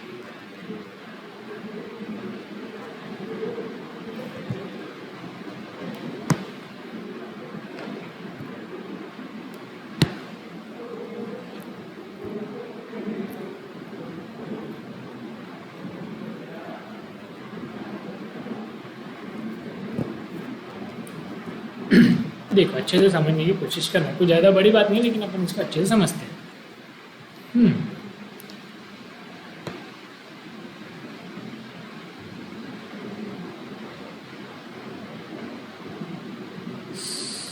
सर ये क्या है, ये मेरा इंडिया। ठीक है यार, अब जैसा भी है हमारी ड्राइंग समझने की कोशिश करो। ज़्यादा अच्छी नहीं है ड्राइंग, लेकिन ये क्या है, ये मेरा इंडिया। तो होता क्या है, जब आप मान लो ये है USA, United state of America, तो जब आप कोई चीज़ खरीद कर लाते हो इंडिया के बाहर से इंडिया के अंदर, जिसको अपन बोलते हैं इम्पोर्ट। ठीक है, तो जब आप कुछ चीज़ परचेज करके लाओगे इंडिया के बाहर से इंडिया के अंदर, तो ऑब्वियसली अब आप गाड़ी में तो नहीं लाओगे, या तो एरोप्लेन में लाओगे। ये एरोप्लेन है, ये हमारे गुड्स है, दिख रहा?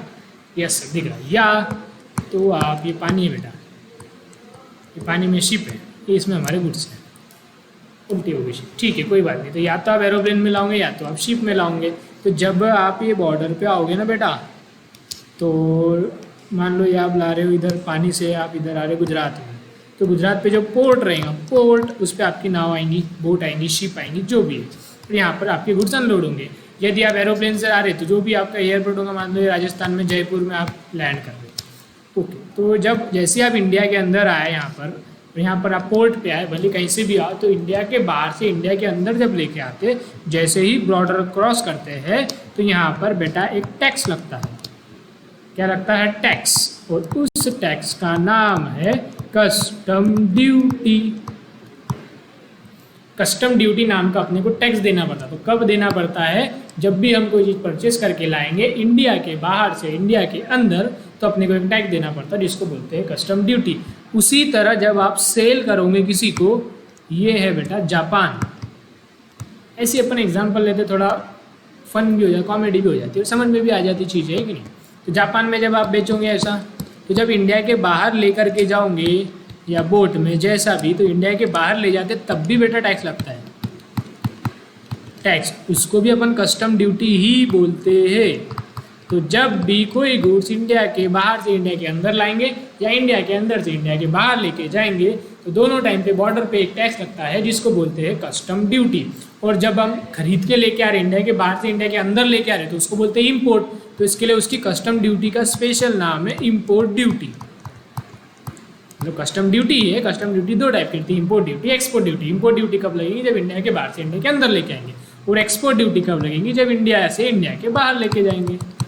एक्सपोर्ट के टाइम पे एक्सपोर्ट ड्यूटी, इंपोर्ट के टाइम पे इंपोर्ट ड्यूटी। ठीक है, समझा?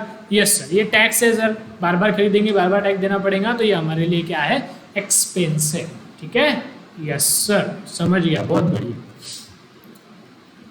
कितनी मस्त ड्राइंग है मेरी, वाह।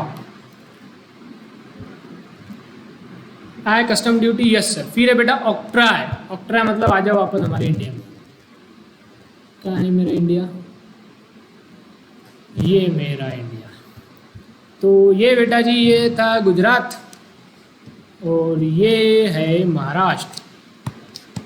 ठीक है, जैसा ये है महाराष्ट्र और ये है गुजरात। तो क्या था बेटा, जब ये आपने गुड्स तुला लिए, मान लो ये राजस्थान से, तो अपन क्या करेंगे, यहाँ पे ट्रक में माल रहेगा हमारा गुजरात में, ट्रक से आएगा, तो जैसे ही बेटा ये एक स्टेट की बॉर्डर क्रॉस करेगा तो वापस एक टैक्स लगेगा। जब स्टेट की बॉर्डर टैक्स क्रॉस करेगा या म्यूनसिपल लिमिट क्रॉस करेगा तब एक टैक्स लगेगा जिसका नाम रहेगा ऑक्ट्राय। ये भी क्या है? टैक्स है। सारे अलग अलग नाम आपको पता होना चाहिए। वैसे अभी ये टैक्स नहीं लगता, ये पहले लगता था जीएसटी के आने के पहले, लेकिन अभी हमारे बुक ऐसी इतनी अपडेट नहीं हुई, तो हो सकता है कभी कभार आपको ये नाम दिख जाए, तो आपको पता होना चाहिए ऑक्ट्राय मतलब ये टैक्स है। और ये कब लगता है? जब अपन बेटा इंडिया में म्यूनसिपल लिमिट या स्टेट की लिमिट क्रॉस करेंगे, तो जो टोल नाका रहते हैं वहाँ पे आपको ये टैक्स देना पड़ेगा। ठीक है, इसी तरह रहता है एलबीटी। एलबीटी मतलब रहता था, पहले रहता था, अभी नहीं रहता, लोकल बॉडी टैक्स। जब म्यूनसिपल लिमिट मतलब एक डिस्ट्रिक्ट से दूसरे डिस्ट्रिक्ट पर जा रहे तो भी टैक्स देना पड़ता था बॉर्डर पे, तो बहुत सारे टैक्स देने पड़ते बॉर्डर पे। तो ये सारे नाम अपने ध्यान में रखना, तीनों भी टैक्स है। इंडिया की बॉर्डर पे कर रहे तो कस्टम ड्यूटी, स्टेट की बॉर्डर पे कर रहे तो ऑक्ट्राय, म्यूनसिपल लिमिट पे कर रहे तो एलबीटी। एलबीटी तो खैर आपको नहीं दिखेगा, अपने एग्जाम्पल में आपको 2-3 जगह पे ऑक्ट्राय दिख सकता है। तो ऑक्ट्राय मतलब क्या है? टैक्स है, अपने ध्यान में रखना। तो टैक्स बार बार देना पड़ता है, इसलिए ये क्या रहेगा? एक्सपेंस। अभी आप नोट्स में ऐसा मैंने डायग्राम निकाला, ऐसा पूरा नहीं निकालते बैठने का, सिर्फ 1-2 लाइन जो आपको अच्छी लगी वो लिखना, नहीं तो पूरा इंडिया निकालते बैठेंगे जैसा मैंने निकाला। सर रिफ्रेशमेंट एक्सपेंस, ये बहुत बढ़िया है, मेरा फेवरेट है। रिफ्रेशमेंट एक्सपेंस मतलब क्या होता? देखो नाम क्या बोल रहा, रिफ्रेशमेंट एक्सपेंस मतलब ऐसे एक्सपेंस जो एक्सपेंस करने से रिफ्रेश हो जाते हैं। कैसे रिफ्रेश होते बेटा? हम खाने पीने से। तो खाने पीने का खर्चा, नाश्ते पानी का खर्चा, चाय पानी का खर्चा, उसको अपन बोलते बेटा रिफ्रेशमेंट एक्सपेंस, है ना। चाय पी ली, नाश्ता कर लिया, तो ये सारे जो खर्चे रहेंगे अपन उसको अकाउंट्स में क्या बोलेंगे? Refreshment expense. ठीक है, तो चाय नाश्ते का खर्चा, चाय नाश्ता। Okay, next insurance. इंश्योरेंस क्या रहता है बेटा? पता है कि आपको? इंश्योरेंस मतलब इंश्योर करना, इंश्योर मतलब सिक्योर्ड करना, प्रोटेक्ट करना। तो जिस चीज़ का हम लोगों को डर रहता, उस चीज़ को प्रोटेक्ट करने के लिए अपन, उस चीज़ को इंश्योर करने के लिए अपन इंश्योरेंस निकालते हैं। ठीक है, तो इंश्योरेंस। तो इंश्योरेंस यदि आप देखेंगे इंश्योरेंस कैसे काम करता है आपको पता है क्या? चलो बता देता हूँ। बात निकल रही है, शुरू में थोड़े अपन नॉलेज की बात करते हैं। वैसे अपने बुक में इतना डिटेल में नहीं है, लेकिन ठीक है समझते, ताकि आगे अपने को दिक्कत ना आ जाए, कभी ना कभी तो काम में आएंगे। यस सर, तो आप बता रहे थे इंश्योरेंस। इंश्योरेंस का फंडा क्या रहता है बेटा? मान लो मेरा ये क्या है? बिजनेस। आपको समझ ही गया, आप इसको डब्बा नहीं बोलेंगे कभी। बिजनेस है, बिजनेस बेटा मेरा काय का है? फटाके का, फायरवर्क्स, क्रैकर्स, फटाके का मेरा बिजनेस है। तो आप मुझे बताओ, एक फटाके के बिजनेसमैन को सबसे ज़्यादा डर किस बात का रहेगा? ओह नो, क्या हुआ सर? सर लाइट चली गई, अब मैं आपको नहीं दिख रहा हूँगा या काला काला दिख रहा हूँगा। 2 मिनट वेट करो, लेक्चर बंद नहीं करने का है। लाइट चले जाए, कुछ भी चले जाए, हम तो करेंगे। दिख रहा है क्या बेटा हमें? नहीं, लेकिन ऐसा नहीं दिखने का आपको, ऐसा सर भूत के जैसे दिख रहे आप। चलो बेटा, सर भूत के जैसे दिख रहे। ठीक है यार, मैं काम करता, मैं गायब भी हो जाता।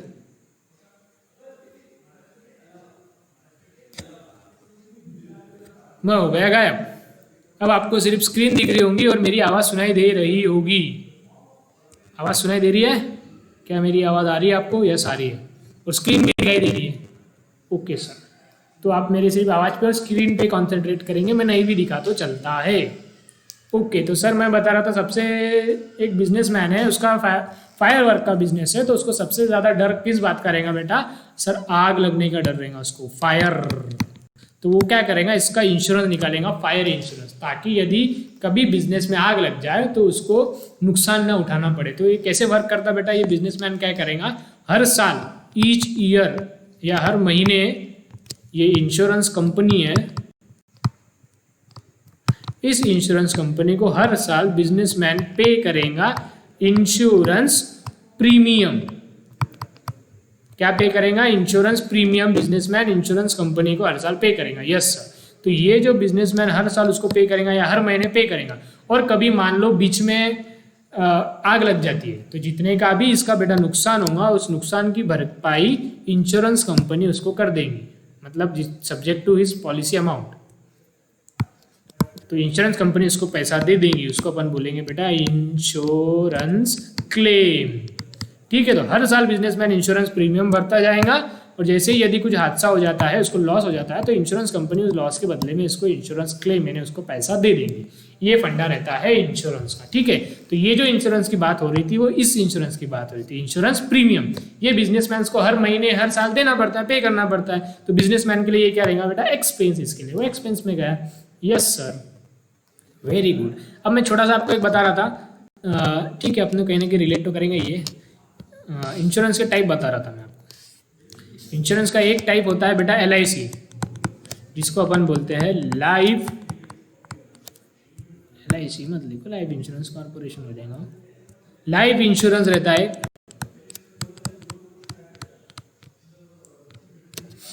एक रहता है हेल्थ इंश्योरेंस,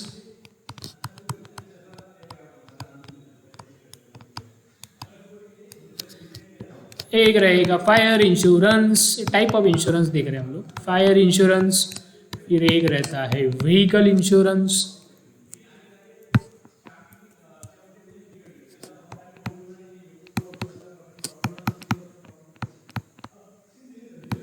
व्हीकल इंश्योरेंस हो गया। एक रहता है ट्रांसपोर्ट इंश्योरेंस। लाइन आ गई है, चलो मैं भी वापस आ जाता। हाँ जी, दिख रहा हूँ मैं सर, आप दिख रहे हैं लेकिन धुंधले धुंधले दिख रहे हैं। अब दिख रहा हूँ अच्छे से? यस।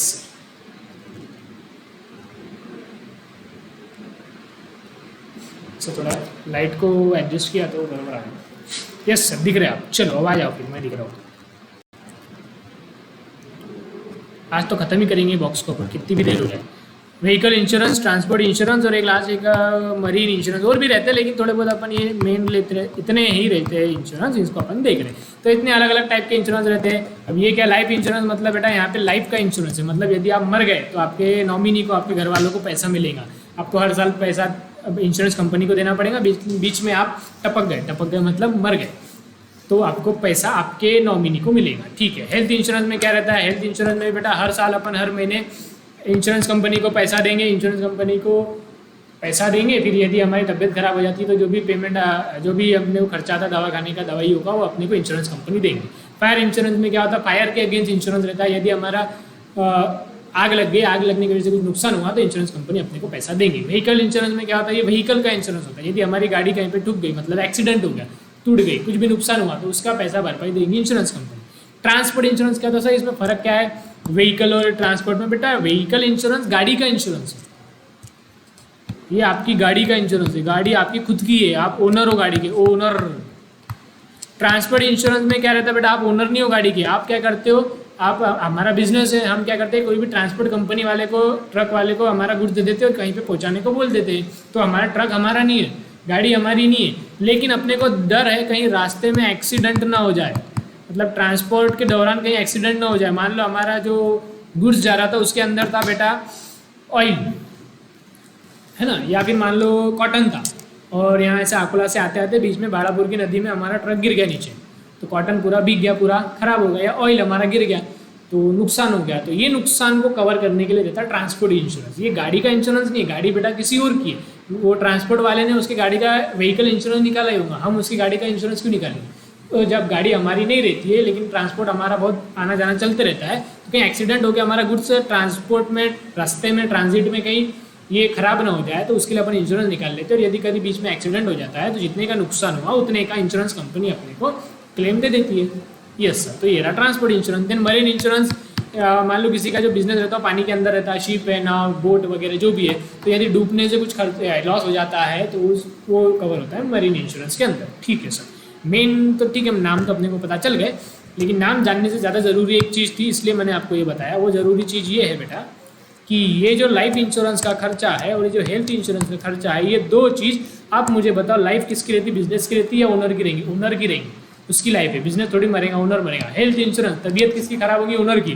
तो ये दो खर्चे बेटा पर्सनल खर्चे है, पर्सनल एक्सपेंस। समझ में आया कि कुछ? यस सर, पर्सनल खर्चे अपन ने देखा था, बिजनेस अलग और ओनर अलग। ओनर के पर्सनल खर्चे हम रिकॉर्ड नहीं करेंगे, यदि कोई एक इफेक्ट बिजनेस में आ रहा तो अपन रिकॉर्ड करेंगे। जैसा ये इंश्योरेंस का जो प्रीमियम है लाइफ इंश्योरेंस का, वो उसके घर पे भर रहा तो अपन रिकॉर्ड नहीं करेंगे। यदि बिजनेस से उसके लाइफ इंश्योरेंस भर रहा है तो रिकॉर्ड करेंगे। कैसे करेंगे मैं आप बाद में आपको बताऊंगा, अभी सिर्फ इतना समझने का अपने को, ये दो इंश्योरेंस के जो प्रीमियम का खर्चा आएगा वो उसका पर्सनल खर्चा रहेगा, और ये बाकी इंश्योरेंस के खर्चे रहेंगे वो बिजनेस का खर्चा रहेगा। बस ये चीज़ अपने को समझनी की है। ठीक है? यस सर, समझ गए। ओके, लाइफ इंश्योरेंस और छोड़ के जो बाकी के सारे इंश्योरेंस है उसको जनरल इंश्योरेंस भी बोलते हैं। ठीक है सर, समझ गए। पर्सनल इंश्योरेंस और बहुत ही ज़्यादा अपन डिटेल में अंदर चले गए थे, कोई बात नहीं। लीगल चार्जेस, लीगल चार्जेस मतलब बेटा कोर्ट कचहरी का खर्चा, कचौरी का नहीं, कचेरी, कचेरी मतलब कोर्ट। कोर्ट में मान लो हमारा केस लग गया है, जो एडवोकेट को अपन पैसे देते हैं वो सारे के उसको क्या बोलेंगे? Legal charges. एडवोकेट को या कोर्ट में कुछ चार्जेस वगैरह लगे हुए। ट्रांसपोर्टेशन और फ्रेट अपन ने ऊपर ही देख लिया, देन ट्रैवलिंग भी अपन ने ऊपर ही देख लिया, कन्वेंस भी ऊपर ही देख लिया। कन्वेंस मतलब रोज आने जाने का खर्चा ओनर का। Then motive power, motive power मतलब बेटा फैक्ट्री में लगने वाली इलेक्ट्रिसिटी, फैक्ट्री में होने वाला इलेक्ट्रिसिटी का खर्चा, उसको एक स्पेशल नाम दिया है मोटिव पावर। अब तो आपको पता ही चल गया कितने नाम रखते हैं हम लोग, बहुत सारे नाम रखते हैं, तो एक और नाम रखेंगे हम लोग, motive power. Motive power means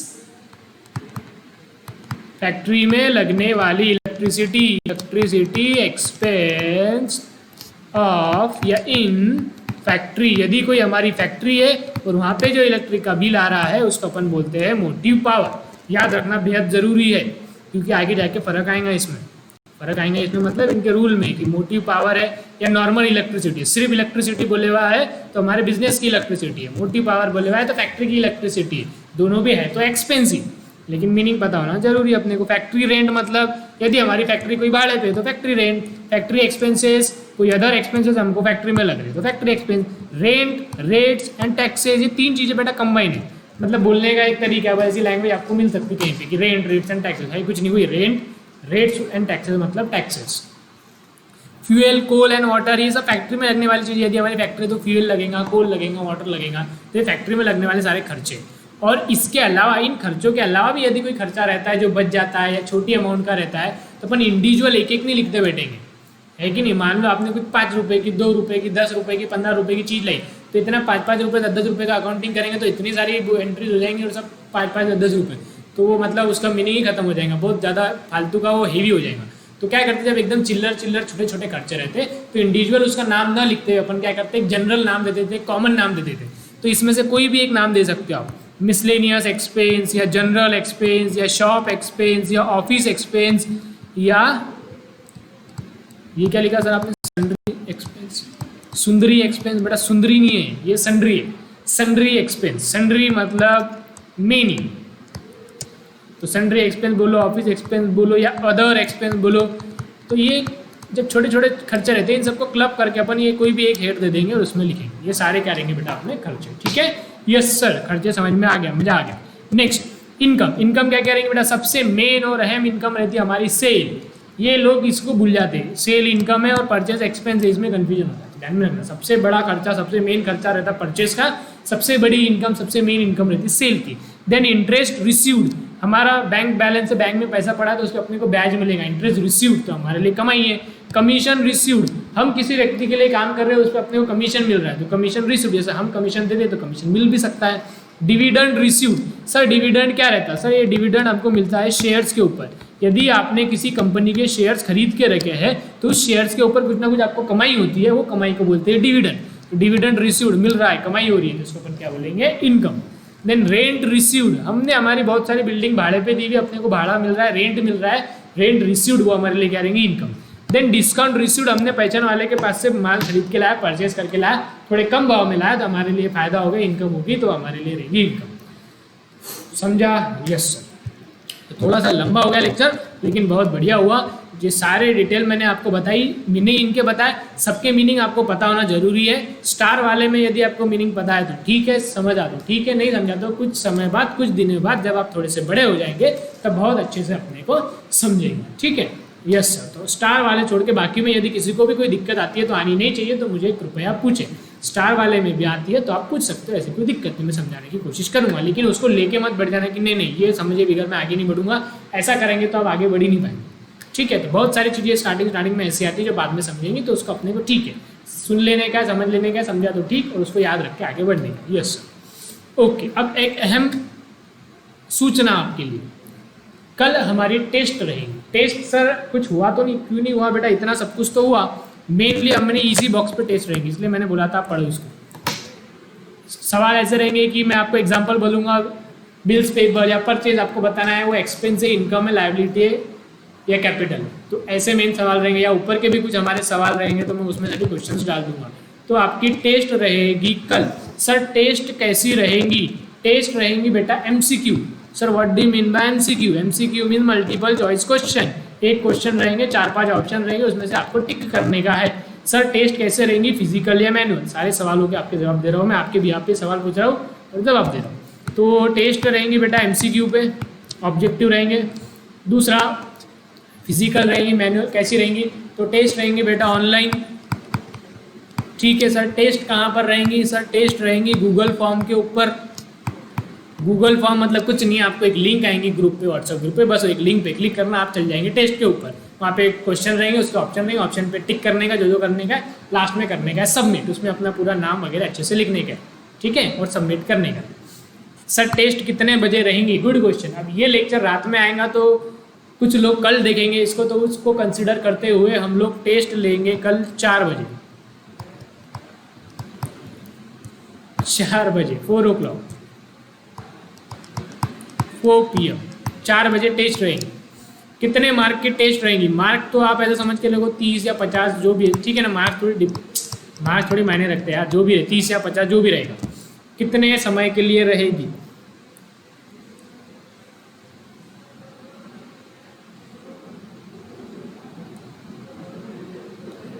चलो ठीक है, यदि 30 मार्क की रही तो 30 मिनट की रहेंगी, आधे घंटे की रहेंगी। यदि 50 मार्क की रही तो 45 मिनट की रहेंगी। ठीक है, yes.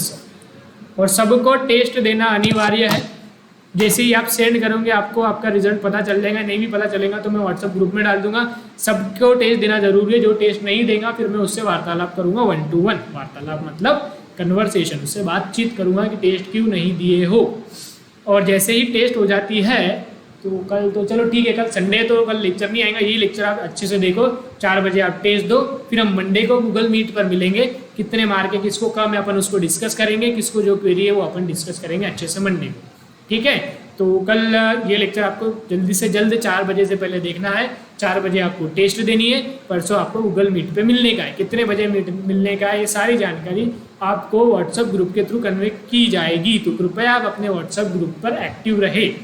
Yes sir, very good.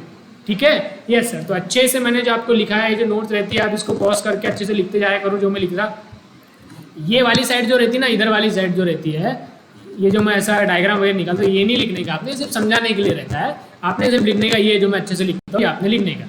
अब इसमें आपके नोट्स में भी है, नोट्स में क्या टेक्स्ट बुक में भी है, लेकिन टेक्स्ट बुक में मैंने उसको और टेक्स्ट बुक में से अच्छे से और छोटा करके समरी फॉर्म में नोट्स बनाई है। नोट्स को भी और अच्छे से छोटा करके अपन ये हाथ से लिख रहे हैं, तो हाथ से लिखे हुए कुछ अलग ही इम्पैक्ट रहता है। तो सबको बेटा चुपचाप से अच्छे से लिखने का, ठीक है। अब किसी दिन हम क्या करेंगे, मैन्युअली जब टेस्ट लेंगे, अब अकाउंट्स की पूरी टेस्ट तो ऑनलाइन होंगी नहीं, एमसीक्यू रहेंगी नहीं, लिखने वाली रहती है, प्रैक्टिकल सब्जेक्ट है, तो डेफिनेटली अब उन्हें को टेस्ट रखनी पड़ेगी। यहाँ पे फिजिकली क्लास में 5-5, 6-6 बच्चों को बुला के टेस्ट लेंगे। जैसे ही हम टेस्ट लेंगे तो मैं आपको साथ में आपका रजिस्टर मंगाऊंगा, तो रजिस्टर उस टाइम पे मैं चेक करूंगा आपका रजिस्टर कंप्लीट है या नहीं। तो एंड टाइम पे बहुत ज़्यादा करने से अच्छा डेली का जितना है करने का, ज़्यादा नहीं है। 2-2.5 घंटे, 2.5-3 घंटे के लेक्चर, 1-1.5 घंटे का होगा कि 4-5 घंटे मस्त से पढ़ाई करने का रेगुलर बेसिस पे। यहाँ पर आपको बहुत ज़्यादा मेहनत की ज़रूरत नहीं है, बहुत ज़्यादा दिमाग की ज़रूरत नहीं है, बहुत ज़्यादा परसेंटेज की ज़रूरत नहीं है। सिर्फ आपको एक ही चीज़ चाहिए यहाँ पे, कंसिस्टेंसी। आपको रेगुलरली देखना पड़ेगा। एक भी लेक्चर मिक्स करोगे तो मैं गारंटी देता हूँ आपको उसका अगला लेक्चर आपको नहीं समझेगा। यदि आपको यकीन नहीं आता तो आपने एक काम करना है, जब भी अपना 14 लेक्चर है शायद, तो आप एक काम करना है, किसी आपके फ्रेंड को पहले 2 लेक्चर देने का और फिर डायरेक्ट उसको बोलना चौथा लेक्चर दे, तीसरा लेक्चर उसको नहीं देखने को बोलने का, और फिर देखने का कितना उसको समझा, फिर वो चाहे कितना ही होशियार हो या कितना ही बुद्धू हो, ठीक है। तो आपको रेगुलर देखना जरूरी है। यदि एक भी लेक्चर चले गया, आपकी चेन टूट गई, तो आपको आगे का समझ में नहीं आएगा। तो प्लीज़ रेगुलरली देखिए, होमवर्क सेंड कीजिए, क्वेरी पूछिए, ओके, ठीक है। तो अच्छे से पढ़ाई करो।